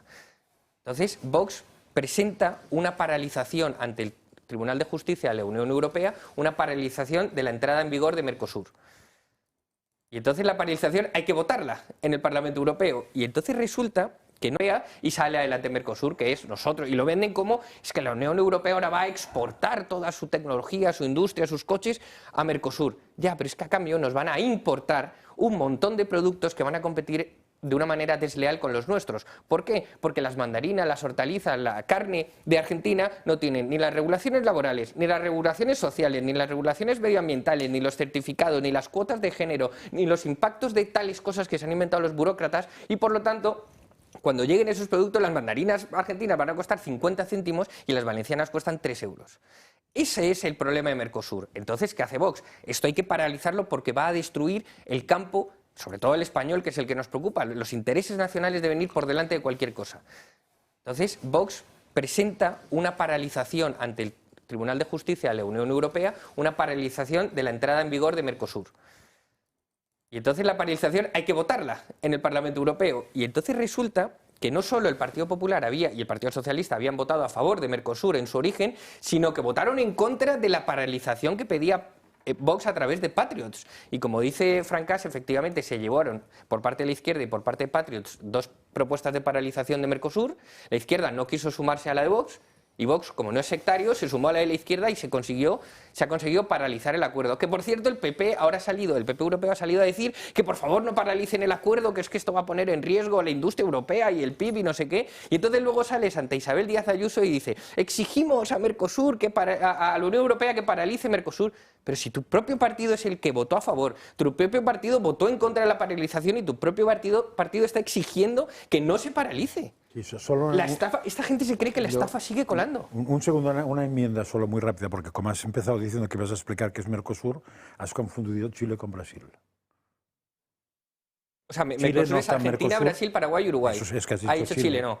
Efectivamente, gracias, Francas. Yo añadir una capa de interpretación a lo que ha dicho don Julián, que es perfectamente exacto. Es exactamente eso. Es decir, Mercosur en su conjunto, claro que beneficia a Europa. Claro. Pero a los países del norte, a la industria alemana, a la industria sueca, a nosotros nos destruye. O sea, ya tenemos el campo destrozado, el sector primario destrozado y ahora ya lo van a terminar de rematar. Entonces, mira, yo lo siento mucho, pero aquí lo que hay que defender son los intereses nuestros, porque añadimos ahora la capa de interpretación. ¿Cuál es el problema de Alemania? Alemania está destruyendo su industria en favor de China desde hace muchísimos años. Está encareciendo la energía, cerrando centrales nucleares. Y claro, poco a poco la industria del automóvil, que era un puntal de la industria alemana y europea, se ha hundido. Y no han hecho nada los políticos alemanes, encantados todos por la senda del empobrecimiento. ¿Qué ha cambiado? Pues lo que ha cambiado es que ahora en las encuestas el partido soberanista AfD está por encima de todos, está primero en las encuestas, con lo cual, ¿qué dice Merz, el del Partido Popular de allí de Alemania? Uy, madre mía, que estos están subiendo, que la gente está harta de que la empobrezcamos. Tenemos que recuperar un poco de dinero. ¿Y cómo lo hacen? Pues en lugar de decir, oye, pues toda la estafa verde fuera, todas las chorradas climáticas fuera, todo lo de beneficiar a China fuera, lo de encarecer la energía fuera, hablamos centrales nucleares, abaratemos la energía. En lugar de decir eso, lo que dicen es, vamos a vender a los argentinos, a los brasileños y demás, y así compensamos un poco las pérdidas. Ah, claro, pero ¿y quién lo paga? Pues que lo paguen los imbéciles del sur, los españoles, que como tenemos ahí al mayordomo Pedro Sánchez, pues está dispuesto a dejar que destruyan el campo español para tratar de beneficiar un poco a la industria alemana, en vez de coger y decir, señores, se acabaron las políticas suicidas, ya está bien. Eso es, lo explicaba Marcos de Quinto también en un tuit magnífico que puso ayer, en términos económicos de, vale, si la Unión Europea va a ganar 100, pero es porque los países del norte van a ganar 130 y los países del sur van a perder 30. Entonces, en términos sí, hemos ganado 100, pero a costa nuestra. Y a mí es que, sinceramente, yo velo por los intereses de España, no por los suecos. Fernández, Julián se ha comido tu tiempo, pedía 1 minuto y medio, nos tenemos que ir a publicidad. Vamos a tener, esto del Mercosur va a dar de sí para muchísimo, mucho. O sea que tendremos tiempo. José Ramón. Nos vamos rápidamente a publicidad y a la vuelta seguimos. En nuestro país, aproximadamente el 10% de la población convive con la artrosis, una enfermedad degenerativa que hoy por hoy no tiene cura. Es una cifra alta y probablemente tú seas uno de ellos. Si es así, sabes que el tratamiento es clave para aliviar el dolor y mejorar tu día a día. Sin embargo, la teoría es sencilla, pero la práctica es complicada. A menudo la falta de tiempo, el cansancio o la dificultad para desplazarnos a una clínica nos frenan, haciendo que abandonemos el cuidado que tanto necesitamos. Gracias a Protege tu Vida puedes tener todos esos tratamientos a tu alcance sin estrés ni desplazamientos. Adolfo Albistur, responsable de Protege tu Vida. ¿Qué tal? Muy buenas tardes. Muy buenas tardes, Natalia. Cuéntanos, porque eres responsable de Protege tu Vida, pero también responsable de hacer llegar toda esta beneficios a todas las personas que sufren artrosis. Efectivamente, sobre todo porque las personas que sufren artrosis son personas que cada día se levantan con dolor, ¿no? Que es algo muy desagradable. En mayor o menor medida, por ejemplo, ahora en esta época que estamos, que es en invierno, pues más, porque encima se añade a esta temperatura ese dolor de las articulaciones, ¿no? Bien, tenemos diferentes, digamos, métodos de quitar el dolor. Lo que tiene que ser siempre un tratamiento, lo más importante es que sea muy eficaz, es decir, que cuando lo estemos haciendo nos demos cuenta de que realmente funciona y además que sea cómodo. Aquí estamos trabajando con una serie de aparatos, que los voy a explicar así rápidamente, que todos van a hacer eso. Primero, que nos baje el dolor y otra cosa muy importante, que al bajar el dolor podamos mover. Es decir, lo peor que puede haber en una articulación es que dejemos de moverla porque nos duela, porque cada vez se va anquilosando más. Entonces, por un lado tenemos los guantes, que los hemos hablado muchos de ellos, ondas pulsantes, masaje, vibración, calor. Lo que está consiguiendo es que en 20 minutos nuestras manos las podamos mover mucho mejor y que podamos hacer cosas que hacemos diariamente, pero sin dolor, en este caso. Luego tenemos el tema de la rodillera. Esto también es muy importante, ya no solamente para la artrosis, sino aquellas personas que hacen deporte donde realmente sufre la rodilla, ¿no? Bueno, pues la rodillera, además ahora le hemos añadido algo nuevo, que es que le hemos añadido a ese láser, a la vibración, al masaje, le hemos añadido la presoterapia por dentro, que es esa manera de que encoge y estira para que la circulación vaya mucho mejor.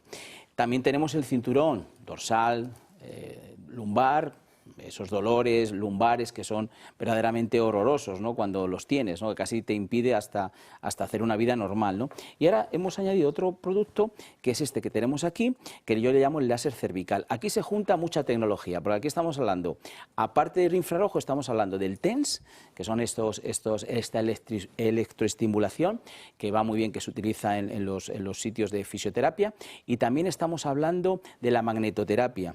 Así que juntamos TENS, magnetoterapia, infrarrojo, masaje, vibración, para que en este caso lo ponemos en la zona cervical, tenemos un mando para no tener que estar apretando ningún botón, le damos, tenemos hasta 16 posiciones y vamos colocándolo, y así ese dolor de cabeza, que a veces las migrañas, dolor de todo el cuello y de cabeza, viene de esta zona. Así que un aparato más para añadir a estos artilugios, que lo que van a hacer es beneficiar a las personas, Natalia, que cada día se levantan con dolores de artrosis, que son entre 5 y 7 millones de personas en España, así que muchas. Don Luis del Pino tiene una pregunta para ti. Hizo estos productos que don Adolfo Albistur comenta pues de una manera tan científica y tan convincente, pero mi mujer sí, mi mujer usa los guantes. Los guantes, ¿verdad? Todos los días, se pone 20 minutos después de comer, porque estaba ya empezando a experimentar que tenía en uno de los dedos que le costaba. Está encantada.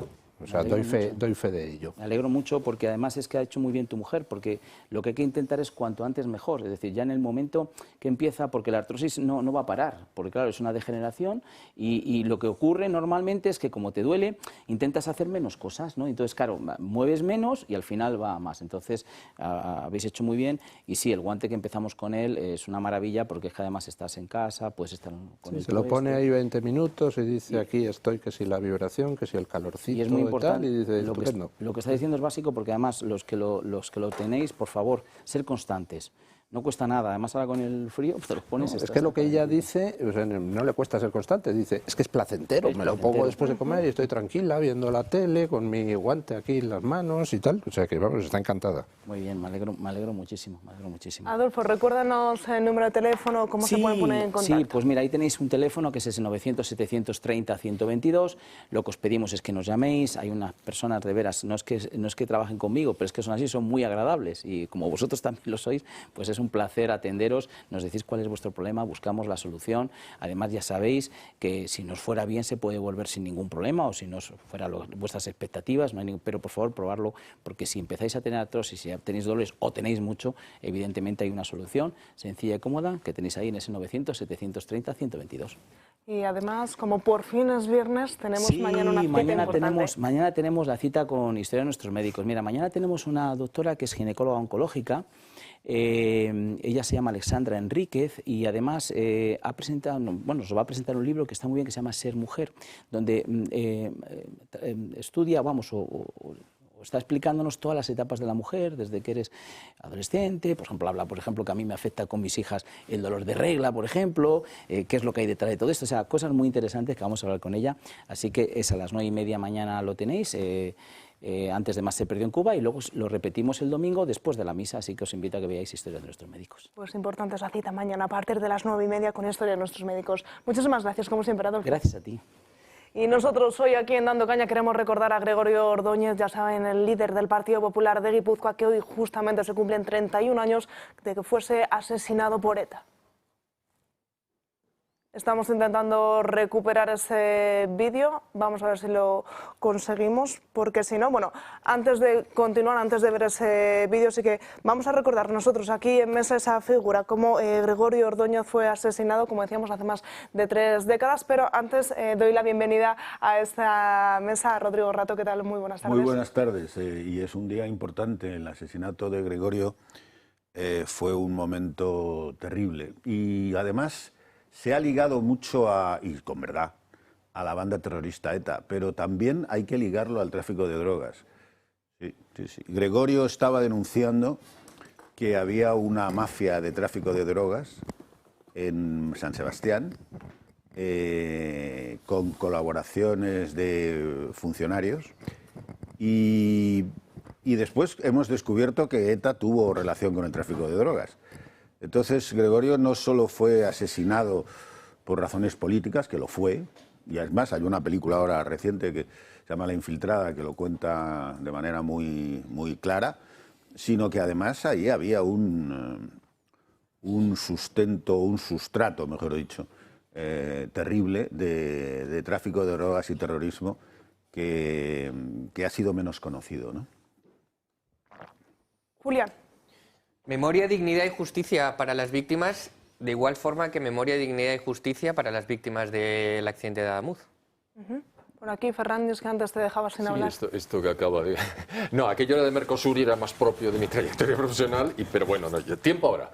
No, lo que acaba de decir Rodrigo Rato, que yo desconocía, aunque podía imaginar, en realidad se mimetiza en los comportamientos de muchos de los jefes de Estado iberoamericanos integrados en el Grupo de Puebla. Es decir, política y terrorismo por una parte y drogas por otro. Es decir, ellos también canalizan las drogas porque les resulta favorable para tener un aliado que utiliza las armas con gran facilidad sin necesidad de hacer frente a los problemas que se derivan de los crímenes de Estado. Si lo hace tu amigo, el socio, que lo hace en paralelo, a ti no te afecta, pero tú te beneficias. Bueno, pues algo parecido, me llama mucho la atención.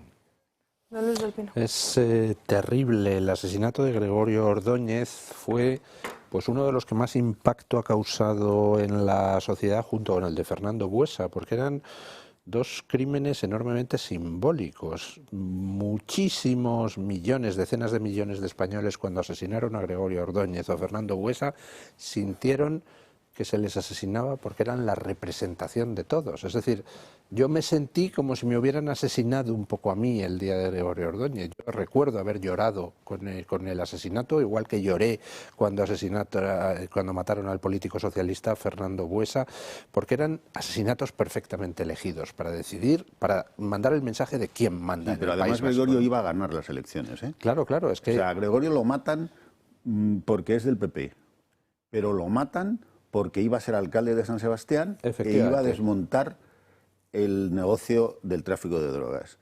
Y esa verdad la conocimos entonces, y yo la he visto, pues es que no ha tenido tanta publicidad, y por ejemplo en la película esta no hablan de esa cuestión, pero vamos, es conocido que jamás estaba en Venezuela, y supongo que sigue, utilizando el tráfico de drogas para financiarse, y es conocido que Assad, el antiguo dictador terrible de Siria, cuando le cerraron todos los barcos, empezó a fabricar drogas y con eso presionó a Arabia Saudí y presionó a otros para... Entonces, que el terrorismo islamista y otros terrorismos, en nuestro caso el de ETA, tenían relación con el tráfico de drogas, es así, ¿no? Y lo que pasa es que esa parte de la historia, pues todavía falta por escribir.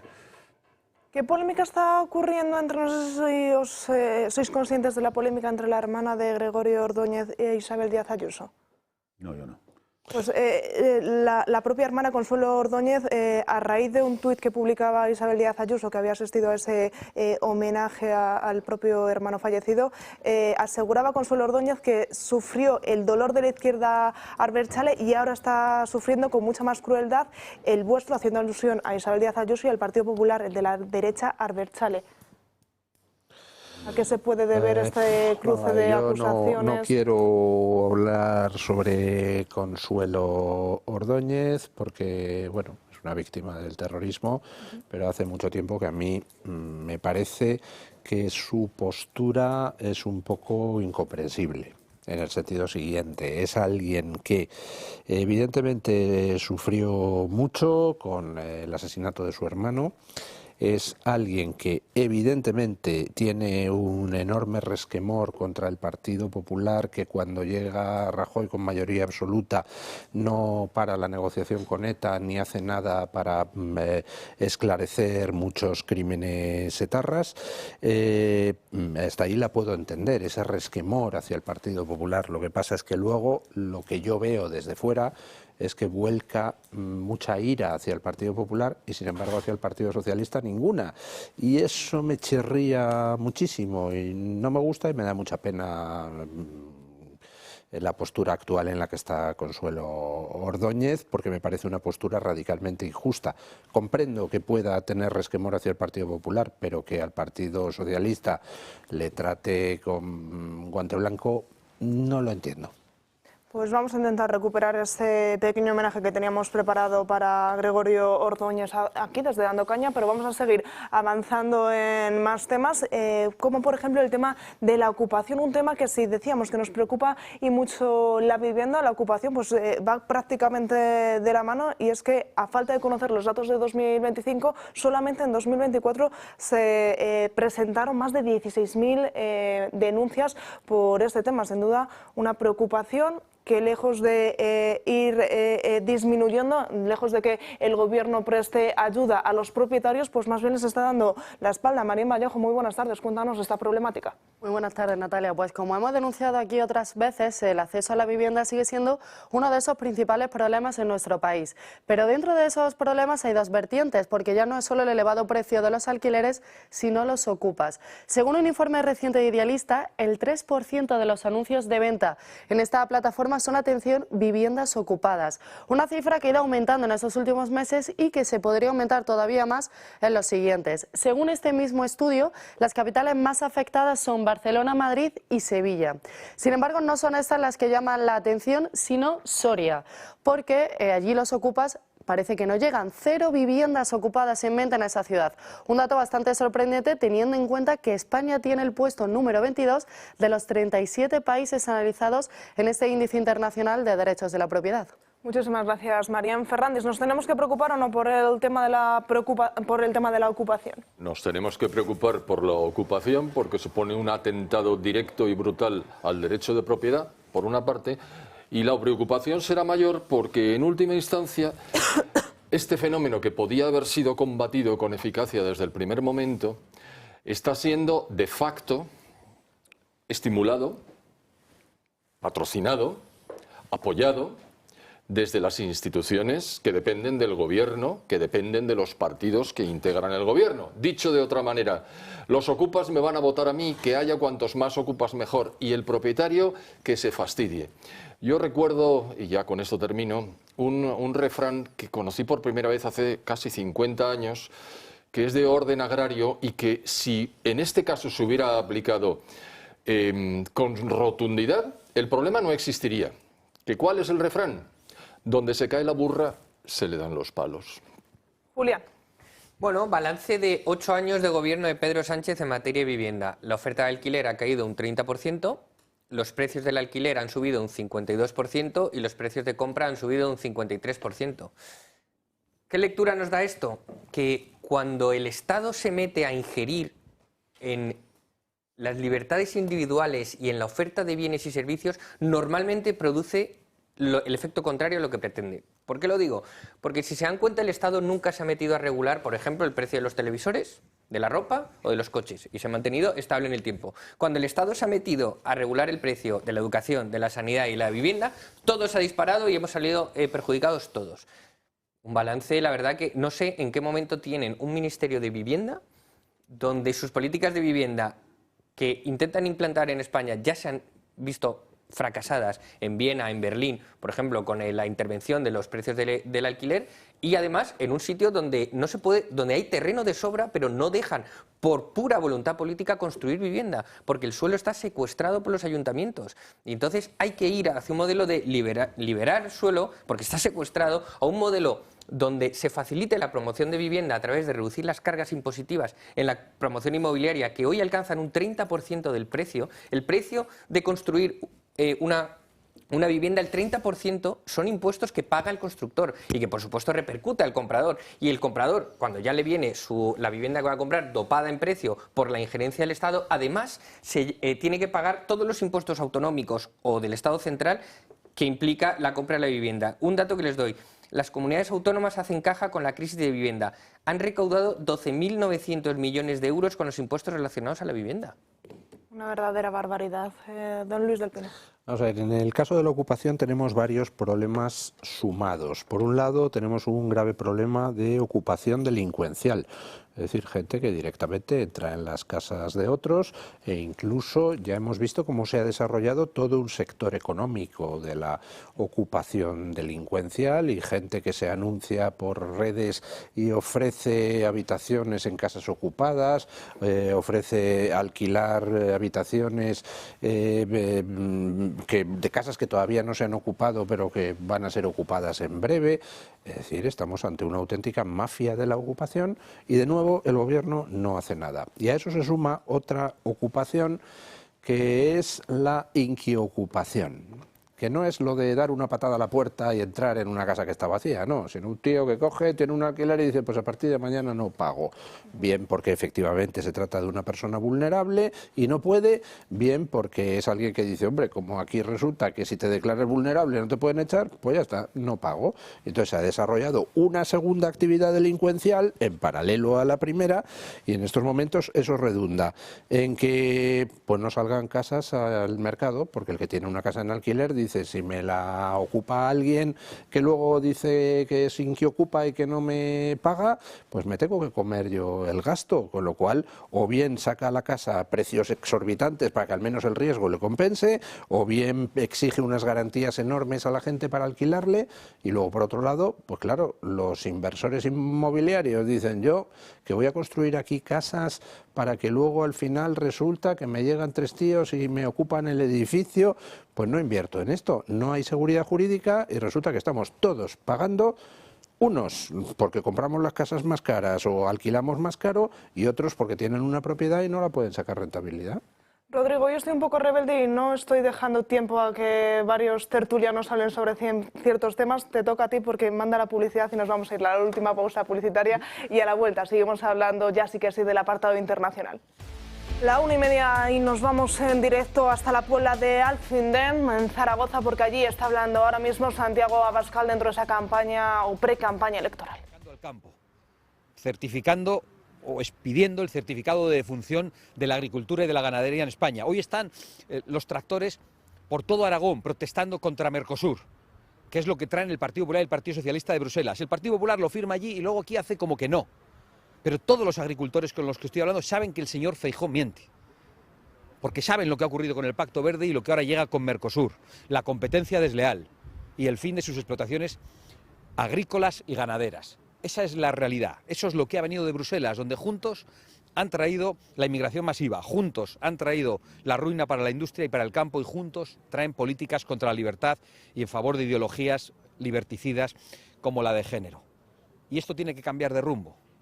No pueden seguir juntos, porque si Sánchez, si una mafia ha llegado tan lejos en España, si un presidente del gobierno que llegó al poder con una moción de censura que decía que quería combatir la corrupción, tiene a todo su entorno personal y personalísimo imputado o en prisión, ¿cómo es que nadie asume responsabilidades? ¿Por qué ha llegado tan lejos? Ha llegado tan lejos porque en Bruselas, en Ceuta y en demasiados pactos en Madrid, el Partido Popular y el Partido Socialista se han puesto de acuerdo. Ha llegado tan lejos porque le han dado oxígeno a aquellos que tenían que hacerle oposición. Nosotros estamos aquí exactamente para todo lo contrario y vamos a cumplir con nuestra responsabilidad. Me pongo a su disposición para contestar a cualquier pregunta. Señora Abascal, hablaba de esa ausencia de Pedro Sánchez, a quien sí hemos visto ha sido el presidente de la Junta de Andalucía, Juan Manuel Moreno Bonilla, que ha comparecido además con el ministro de Transportes, Óscar Puente. ¿Cómo valora esa comparecencia conjunta y esa postura que ha adoptado en este sentido el Partido Popular? El Partido Popular no puede decir que el gobierno es una mafia y después comparecer con la mafia. El Partido Popular no puede comparecer conjuntamente con este gobierno cuando además no tenía ni siquiera ninguna competencia en la red ferroviaria en estos momentos. El Partido Popular no puede seguir dando balones de oxígeno al gobierno. El Partido Popular no se puede prestar a estas comparecencias. Lo ha hecho ahora con esta catástrofe, con este accidente, pero es que lo hizo también en la Dana. Ese fue el gran error del Partido Popular, comparecer con Sánchez al día siguiente mientras Sánchez se negaba a enviar la ayuda nacional, mientras rechazaba la ayuda internacional. Y lo hemos oído en los parlamentos de El Salvador y en el Parlamento de Francia, que España rechazaba la ayuda internacional. Cuando hemos sabido que la comisaria Teresa Rivera paralizó las obras del Barranco del Pollo que habrían evitado esta catástrofe, que estaban previstas para que estas inundaciones no se volvieran a producir como venía ocurriendo desde hace siglos en ese mismo lugar.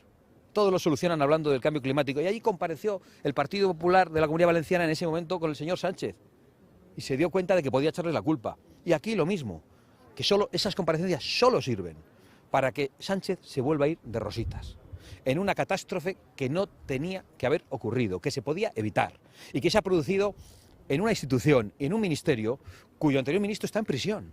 Es que se dice rápido. Con el consejero de Renfe Mercancías, Koldo, en prisión, con la presidenta de Adif imputada. ¿Y qué respuesta dan los políticos?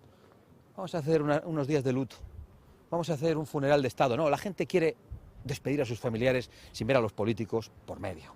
Lo que quiere de los políticos es que demos respuestas, que busquemos a los responsables, les pongamos a disposición de la justicia y que se sepa toda la verdad, hasta el último detalle de qué es exactamente lo que ha ocurrido. Eso es lo que la gente nos está pidiendo, no que los políticos nos callemos. Hoy creo que algunos han empezado a hacer campaña y durante estos días han estado callados. ¿Y eso para qué ha servido? ¿Para qué sirve el luto aquí? Para que la señora Pilar Alegría no dé explicaciones de por qué su ministerio ha entregado importantísimas cantidades de dinero a su propio cuñado cuando no la recibía antes. ¿Para eso sirve el luto? Pues el luto no puede servir para que los corruptos se vayan de rositas. Usted afirma en varias ocasiones que el socialismo mata. Le lanzo la siguiente reflexión. Las políticas verdes matan, en el recuerdo, por ejemplo, de David Laoz, el joven agricultor aragonés. ¿Qué mensaje le mandaría a los agricultores aragoneses en estos momentos? Yo creo que la corrupción mata. Cuando hay mordidas en contratas que se tienen que encargar del mantenimiento de la red ferroviaria, cuando hay gente que se corrompe en esas empresas que reciben contratas, cuando algunos quieren colocar a sus amigas, por decirlo suavemente, en Adif o en esas contratas, se está desviando el dinero público, ese que llega de los fondos europeos y que llega fundamentalmente a Renfe y Adif, y se está desviando para motivos particulares. Y por lo tanto la corrupción mata. Pero las políticas del fanatismo verde y del fanatismo climático también matan. Matan porque impiden la construcción de infraestructuras hidráulicas, como ha ocurrido en la Comunidad Valenciana, y matan, por supuesto, la capacidad de las familias que viven del campo de salir adelante. Yo el mensaje que les enviaría a los agricultores en un día como el de hoy, en el que los tractores se dirigen de manera masiva, y lo he podido ver esta mañana, a Zaragoza, es que estamos con ellos y que algunos no vamos a traicionarles, que no queremos ni pacto verde, ni fanatismo climático, ni acuerdo de Mercosur que les pone a las puertas de la extinción de sus negocios, de sus explotaciones y del modo de vida de sus familias. Hay una política distinta y algunos estamos dispuestos a poder hacerla. De hecho, acabamos de lograr paralizar, aunque sea por un momento, el acuerdo de Mercosur en el Parlamento Europeo. Algunos, con la poca representación que aún nos han dado los españoles, hacemos mucho. Si tuviéramos una representación mayor, si de verdad los españoles se deciden en masa a confiar en nosotros y a votarnos, no nos vamos a dedicar a los parches. No vamos a estar haciendo maquillaje en la política, vamos a cambiar el rumbo radicalmente. España va a volver a ser próspera, España va a apostar por todas sus fuentes de energía, desde la nuclear a las renovables, pasando por la energía térmica y las hidráulicas. España va a hacer infraestructuras hidrológicas para interconectar las cuencas, para que haya más regadío, para que haya más energía. España va a dar libertad a la gente, a las familias, y España va a dar seguridad en las calles y va a acabar con la inmigración masiva. Vamos a hacer exactamente lo contrario de todo lo que han hecho ellos en la política durante estos 40 años, de todo lo que se ha hecho durante 40 años de bipartidismo. No es que vayamos a cambiar dos o tres cosas, vamos a hacer exactamente lo contrario, vamos a cambiar el rumbo. Y por eso no estamos en sus debates. A veces me preguntan ustedes por la financiación autonómica o por el Fondo Europeo, y me parecen preguntas que ustedes tienen que hacer y que están en la actualidad mediática, pero que no indican lo que de verdad nosotros queremos hacer, que es cambiar el rumbo total de esas políticas que creo que han quitado la esperanza a muchos españoles y especialmente a la juventud. En este inicio de campaña, señora Abascal, ¿con qué ánimo llega Vox o con qué expectativas? Nosotros llegamos con la satisfacción de cumplir con nuestro deber, en primer lugar. Llegamos con la conciencia tranquila. Otros seguro que no la tienen. Y llegamos con todas las expectativas, pero con toda la humildad, porque sabemos que nuestro mensaje ha tenido muchas zancadillas. Nuestro mensaje, y yo por eso les agradezco que nos estén atendiendo, donde puedo dirigirme directamente a los españoles a través de ustedes, pero nuestro mensaje muchas veces ha llegado distorsionado, ha llegado manipulado, o ha sido silenciado. No puedo decirlo en este momento. Ustedes están aquí preguntándome con sus micrófonos y nuestro mensaje está llegando a los españoles, con muchas dificultades todavía. Pero yo estoy convencido de que cuando ese mensaje llegue de manera nítida, por encima de la demonización, del retorcimiento del mensaje en algunos momentos, muchos españoles van a darse cuenta, votasen lo que votasen, sean más de derechas o más de izquierdas, que lo que estamos defendiendo es el sentido común, la seguridad de la gente en las calles, la defensa de nuestras fronteras, la prosperidad de nuestro pueblo, la vigencia de las clases medias, que la gente pueda acceder a una vivienda, y eso es lo único que a nosotros nos importa. Por lo tanto, yo acudo aquí, como decía al principio, con toda la humildad para aceptar el veredicto de las urnas, pero también con todas las expectativas y toda la ambición para pedir a los aragoneses un apoyo masivo, que cambie el rumbo. Mencionaba cómo se ha paralizado ese acuerdo Mercosur, el Partido Popular votó en contra de esa paralización. Sin embargo, en las últimas horas hemos leído a Ayuso, a Feijóo, exigir que no entre en vigor ese acuerdo Mercosur del que estaban a favor. ¿Cómo se explica esa contradicción? Yo creo que el refranero español es muy sabio. No se puede estar en misa y repicando. O soplar y sorber no puede ser. Pues eso es lo que hace el Partido Popular desde hace mucho tiempo. En todas las políticas, sin distinción. Lo hace con el agua. Aquí dice una cosa en Aragón y dice otra en Murcia. Yo no, yo digo lo mismo en todas partes. Lo hace con las políticas lingüísticas, dice unas cosas en la Comunidad Valenciana y otras en Galicia, protagonizadas por el señor Feijóo. Lo hace con el concierto económico, que es pues una discriminación al resto de los españoles. Lo defienden en Álava, en Vizcaya, en Guipúzcoa y lo critican en La Rioja. Y ahora lo hacen con Mercosur. Dicen una cosa en Bruselas y otra distinta en Madrid. Y tienen que dar muchas explicaciones, hablar de mucha letra pequeña. Pero yo, con todos los agricultores con los que estoy hablando, todos saben que el Partido Popular les está mintiendo en estos momentos. Ninguno se cree las explicaciones que han dado sobre la votación en Mercosur. Y por lo tanto, pues, se suele decir que la mentira tiene las patas cortas. Perdonen que insista en el refranero español. Me gustaría que las tuviera más cortas. A veces la mentira tiene las patas muy largas, la mentira dura mucho tiempo. Y aquí llevamos ya muchas décadas de estafa bipartidista, donde hacen como que se pelean, pero lo pactan todo en Bruselas, donde hacen como que luchan mucho, pero solo cambian los colores, las siglas y las caras, y las políticas no cambian de rumbo. Yo creo que eso se va a terminar. Yo camino por las calles de España todos los días, visito los pueblos pequeños, lo hago parándome a hablar con cualquiera que me quiere decir algo bueno o malo. Me dicen, bueno, respecto a mí no me dicen nada malo, la verdad, no vean. Pero la gente me da aliento, nos da respaldo y me plantean muchos problemas.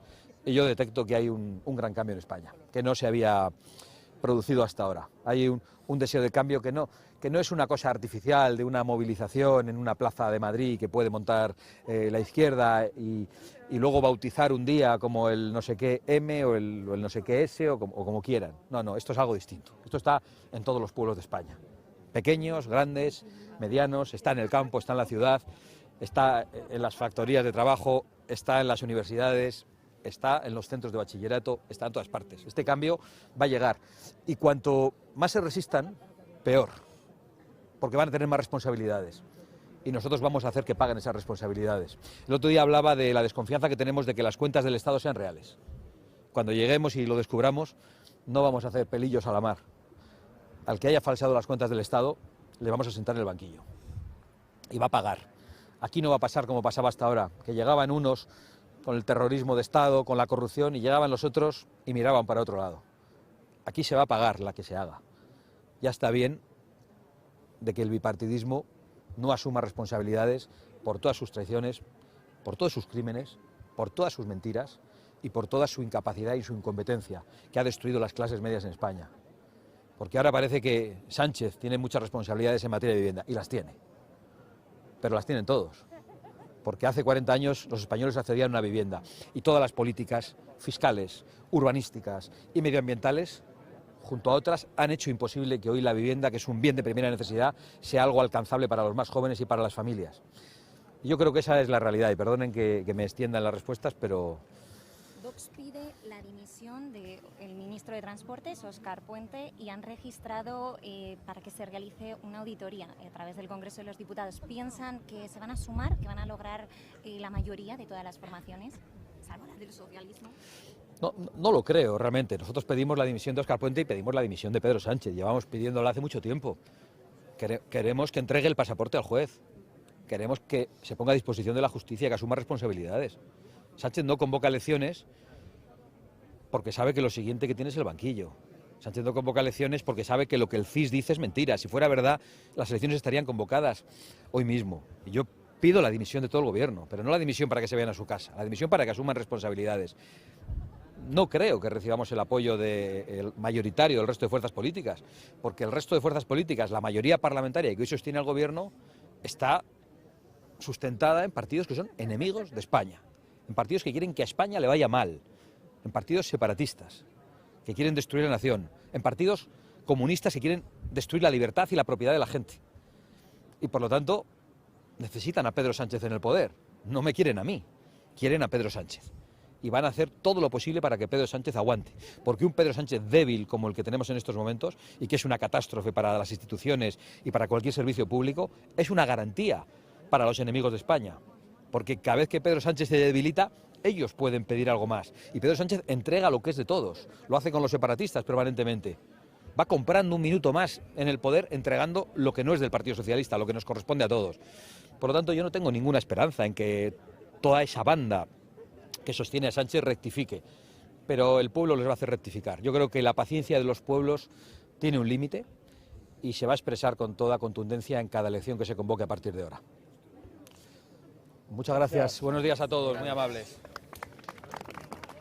Pues escuchábamos en directo a Santiago Abascal, hacía especial hincapié en el apoyo de los agricultores de nuestro país, sobre todo después de esa marcha atrás o congelación del acuerdo de Mercosur. Nosotros vamos a abrir página internacional para tratar varios temas relacionados con Ucrania, relacionados con Groenlandia, y lo vamos a hacer de la mano de Sandro Meco. ¿Qué tal? Muy buenas tardes. ¿Qué tal? Muy buenas tardes. Bueno, pues ha finalizado ya el Foro Económico Mundial, esa cumbre en Davos, y lo ha hecho con una reunión entre el presidente Donald Trump y Volodymyr Zelensky, un Zelensky que no se sabía si iba a llegar finalmente a la ciudad suiza, parece que ha sido así, y se ha reunido con el máximo mandatario estadounidense pues para responder a la pregunta que nos llevamos haciendo pues casi 4 años. ¿Va a finalizar al fin la guerra en Ucrania? ¿Cómo están los ánimos? Bueno, las últimas novedades son que por primera vez desde 2022 se va a establecer una reunión trilateral entre Estados Unidos, Rusia y Ucrania en Emiratos Árabes Unidos, que comenzará hoy y que terminará mañana. Pues entonces, ¿cómo van los ánimos? Donald Trump prefiere mostrarse cauto. Mira, todo va bien. Cada vez que nos reunimos, va bien. Si no nos reunimos, no va a ocurrir nada. Con Biden no se reunió nadie. Y así estuvimos 3 años. Así que vamos a reunirnos y veremos qué pasa. Ojalá podamos salvar muchas vidas. Y el que se ha reunido, pero con Vladimir Putin en Moscú, ha sido Steve Witkoff, el enviado especial de Donald Trump para tratar de solucionar este conflicto. Y a diferencia del presidente de los Estados Unidos, Witkoff está optimista. Creo que nos queda solo un asunto, y hemos hablado bastante de ese asunto. Y eso significa que se puede solucionar. Si los dos lados trabajamos juntos, se podrá resolver. Ese es mi punto de vista. Ha sido un proceso largo. He tenido que viajar a Moscú, pero creo que era necesario. Estamos en el final ahora. Lo veo con optimismo. Bueno, y el que ve esta parte del conflicto con más rabia de la que podíamos haber previsto en un primer momento es Volodymyr Zelensky. No rabia únicamente contra Vladimir Putin, lógicamente, sino contra Europa. Y si no, atentos a las declaraciones que daba el presidente de Ucrania con respecto a Europa, pero no solo con Ucrania, sino también con Irán. Con respecto a Irán, todo el mundo está esperando a ver qué hará Estados Unidos. Y el mundo, mientras tanto, no ofrece nada. Europa no ofrece nada y no quiere meterse en este tema ni apoyar al pueblo iraní ni la democracia que necesitan. Pero cuando te niegas a ayudar a la gente luchando por la libertad, las consecuencias regresan y nunca son positivas. Y las últimas novedades ya para cerrar este tema es que acaba de hablar Dmitry Peskov y ha dicho que la única posibilidad de que esta reunión salga adelante y se pueda llegar a un acuerdo de paz es que las tropas ucranianas renuncien a todo el Donbass. Pues Ucrania, lo ponemos sobre la mesa. Rodrigo, ¿estamos o no cerca de ese fin de la guerra? Bueno, estamos en un agotamiento mutuo y eso en una guerra de desgaste como esta, pues es, por desgracia, acercarse al final, porque los costes económicos y los costes humanos por ambas partes son horribles, ¿no? Pensemos que esta es, para Rusia ya es la guerra más larga que ha sostenido en el siglo XX y en el siglo XXI, más de 1.400 días, ¿no? Y que esta guerra le ha costado pues entre el 30 y el 40% del PIB y entre heridos y muertos 1 millón largo, ¿no? Y Ucrania no tantos muertos, pero está destrozada, ¿no? Entonces, esto es un agotamiento que Trump, hay que reconocérselo con su estilo, no ceja, a diferencia de otros que han defendido más a Ucrania a lo mejor, pero aquí se trataba de que si el otro lado no quiere, no quiere. El tema, pues efectivamente, el tema del Donbass, el tema territorial en una guerra es siempre crucial, el que gana quiere llevarse algo y el que pierde no quiere ceder. En este caso, Rusia, ¿cómo va a explicar a su pueblo que no se lleva nada, ¿no? Entonces, el Donbass, que tampoco es que sea la cumbre de todos los tesoros, pues tampoco es fácil que se ceda, porque Rusia no lo ha conquistado entero. Y entonces el tema estará, supongo, en una fórmula política, pues de asociación o de relación o de una fórmula política que probablemente no vamos a ver una paz, sino vamos a ver una congelación de la situación. Está el tema de las compensaciones económicas y ahí, claro, pues los temas de las compensaciones económicas hay el que paga y el que cobra y no suelen tener la misma posición. Hay 200 y pico mil, casi 300.000 millones de euros en poder de los europeos que no se lo quieren dar a los rusos, ya veremos cómo eso va, ¿no? Y después está el tema de la seguridad, que es lo que a los ucranianos les preocupa mucho. No olvidemos que Ucrania, que era pues seguramente la segunda o la tercera potencia nuclear del mundo cuando se acaba la Unión Soviética, entre los rusos y los americanos le prometieron garantías de seguridad, se llevaron las armas nucleares los rusos y las garantías de seguridad nunca han estado, ¿no? Entonces los ucranianos no creo que sean fáciles de contentar en ese sentido. Y ahí, indudablemente, Europa juega un papel y puede jugar un papel, ¿no? Yo creo que Zelensky, vamos, no conozco las declaraciones enteras, pero Europa es su único aliado más seguro. Le acaba de dar 90.000 millones de euros, ¿verdad? Tampoco es para llorar, ¿no? Y ayer se lo ha recordado von der Leyen, ¿no? Y Irán a Europa le pilla muy lejos. O sea, ha habido un discurso en Davos que los europeos lo tenemos que aceptar. Somos un poder regional. No somos un poder mundial, ya no lo somos. Entonces, Irán nos pilla muy lejos. No es verdad que no hayamos hecho nada, hemos tomado sanciones, pero Irán nos pilla muy lejos, no está en nuestra órbita y no está en nuestras capacidades. Entonces, nos gusta, pues porque hemos sido imperios, todo el mundo ha tenido así un imperio, nosotros hemos sido un imperio, los franceses son un imperio, los ingleses han sido un imperio, los alemanes no lo han sido, pero lo han querido ser, pero no lo somos. Y por lo tanto, nuestra situación es de poder regional y ahí tenemos que ejercitarlo. ¿Cómo se ha visto en Groenlandia? Cuando nosotros ejercitamos nuestro poder regional, bueno, pues tenemos una cierta influencia. Europa no es muy fuerte militarmente, aunque al ritmo de rearme que se está produciendo lo va a ser, pero Europa es muy fuerte económicamente, muy fuerte económicamente. Es el primer socio de Estados Unidos financiero y material. Entonces, ahí es donde estamos. Pero tenemos que aceptar, yo creo que el discurso más importante ha sido, porque yo haya seguido, que no los he seguido todos desde luego, el de Carney, el del primer ministro canadiense, que ha dicho los poderes medios, y ahí estamos los europeos, tenemos que defendernos y tomar nuestras decisiones.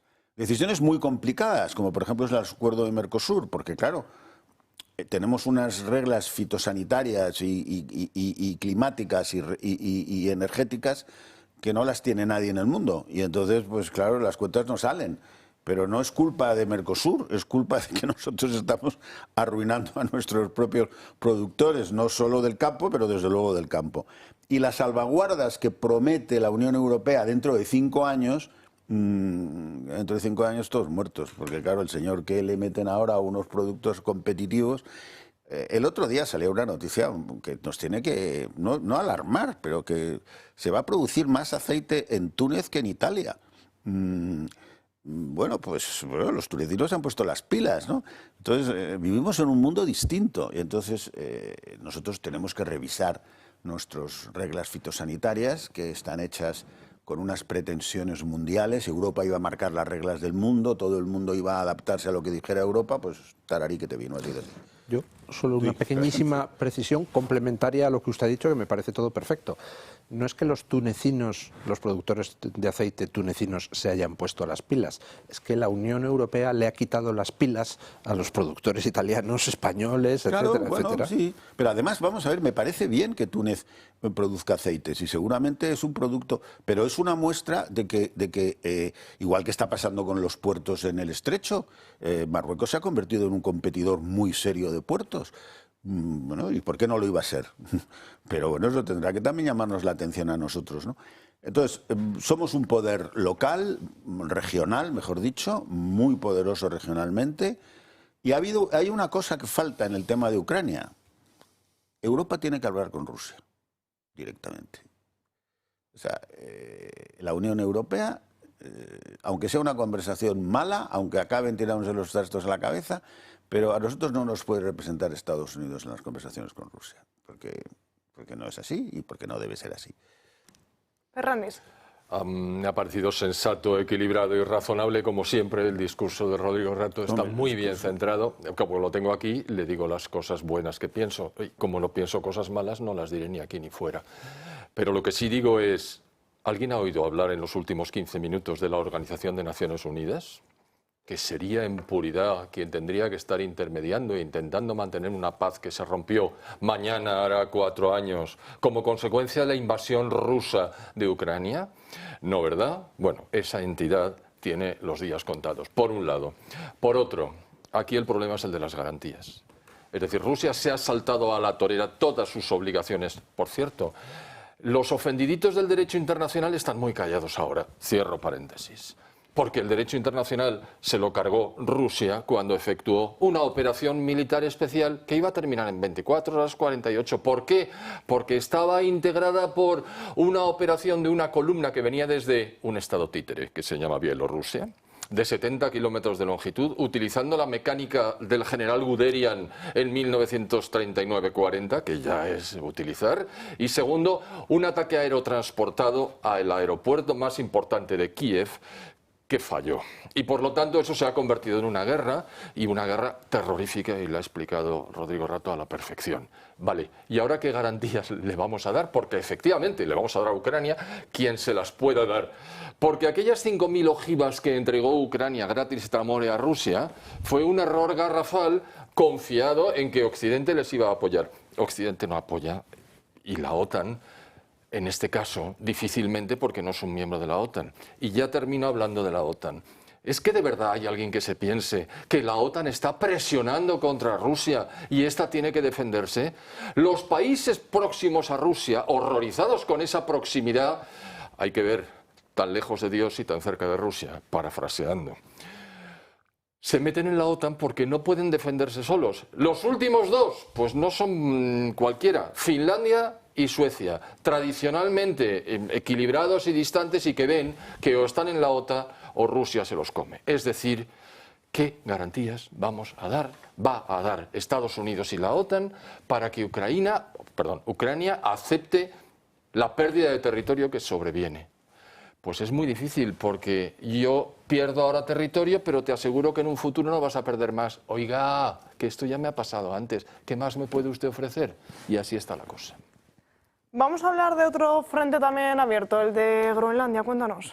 Pues es que además me lo habéis dejado votando, entonces voy a llevarlo por ahí, porque Zelensky también ha criticado a Europa con la respuesta precisamente ante Groenlandia. Ha dicho que no se ha mostrado lo suficientemente contundente contra Donald Trump, que Donald Trump no va a cambiar, y que a lo mejor, con respecto a lo que decíais con la OTAN, que es que a lo mejor hay que ir pensando en la posibilidad de un ejército europeo que defienda a Europa, porque la OTAN pues debe ser que no es capaz de hacer esa misión. También es importante decir que Zelensky ha dicho esto una vez parece garantizado que Ucrania no va a entrar en la OTAN. Entonces es cierto que ese cambio está ahí. Bien, Groenlandia. Sabemos que Donald Trump ha llegado a una especie de marco de acuerdo en este foro económico de Davos, que no tenemos del todo claro en qué va a consistir. Bueno, pues nos lo decía el presidente.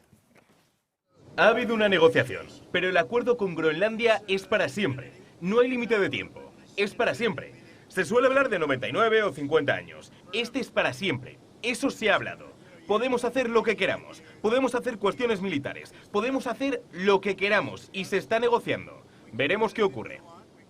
Bueno, se habla de las acciones militares. Sí que es verdad que Estados Unidos y Groenlandia tenían ya un acuerdo que permitía poder realizar y poder construir todo tipo de bases dentro de Groenlandia. De lo que sí que se habla es que ese acceso total del que habla Donald Trump es que las bases estadounidenses serían territorio estadounidense y que habría acceso libre a los minerales y las tierras raras que hubiera en Groenlandia.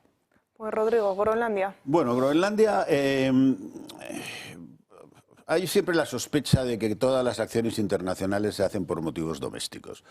Y Donald Trump tiene unas elecciones en noviembre. Es el único que tiene elecciones en noviembre. Pero no las tiene ni Francia, ni las tiene Italia, ni las tiene Alemania, ni las tiene Inglaterra. El Partido Republicano le ha dicho que no a Groenlandia. Y se han ido incluso a Dinamarca, miembros del Partido Republicano, a decir que no estaban de acuerdo. Y Trump, que es rápido, para bien y para mal, pues ha cambiado de posición. ¿Se va a llevar algo? Se puede llevar cosas.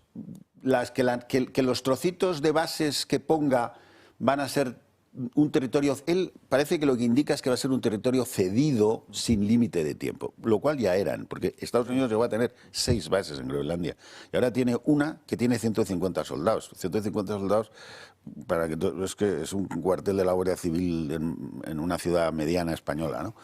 En cuanto a la inversión norteamericana en Groenlandia, es un hecho, la hay. Lo que pasa es que Groenlandia es un sitio muy caro para sacarle dinero, muy caro. Y ya veremos si las compañías norteamericanas están dispuestas a construir los puertos necesarios, etcétera, ¿no?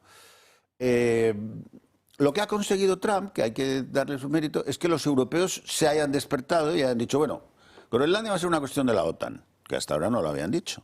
Es verdad que lo han dicho con un autobús de soldados, pero tampoco los americanos tienen más de 2 autobuses o 3. Entonces, aquí va a haber un acuerdo, parece que él indica para su base, bueno, es un acuerdo sin límite de tiempo. Bien, bueno, es posible que los groenlandeses le digan, usted tiene una base en tal sitio que es territorio español, o territorio groenlandés, mejor dicho, y no tiene usted límite de tiempo. Bueno, no estoy muy seguro cuál es el límite de tiempo en Rota, pero parece que se renueva automáticamente, o sea que llevamos desde el año 53, ¿no? Bueno, sí, pues seguramente lo mantendrá mientras que sea Estados Unidos, es decir, el límite de tiempo lo va a poner que Estados Unidos siga siendo importante. El día que Estados Unidos deje de ser importante, el límite de tiempo hace pataplan. Y ahí lo que está claro es que Europa tiene un activo que es de todos, de seguridad, porque ahora el Mar del Norte es un sitio muy distinto de lo que ha sido, y de materias primas. Pero vuelvo a repetir, lo de las materias primas hay que ver, porque el dinero no está como loco por irse a Groenlandia. De momento allí hay algunas inversiones. Y el límite de tiempo lo tengo que poner yo aquí, Rodrigo, lo siento muchísimo. Muchísimas gracias, como siempre, por acompañarme. Gracias, Sandro, por traernos la última hora internacional. Y a ustedes también disfruten de este fin de semana. Ya saben, les veo el lunes a partir de las 12 del mediodía aquí en Dando Caña.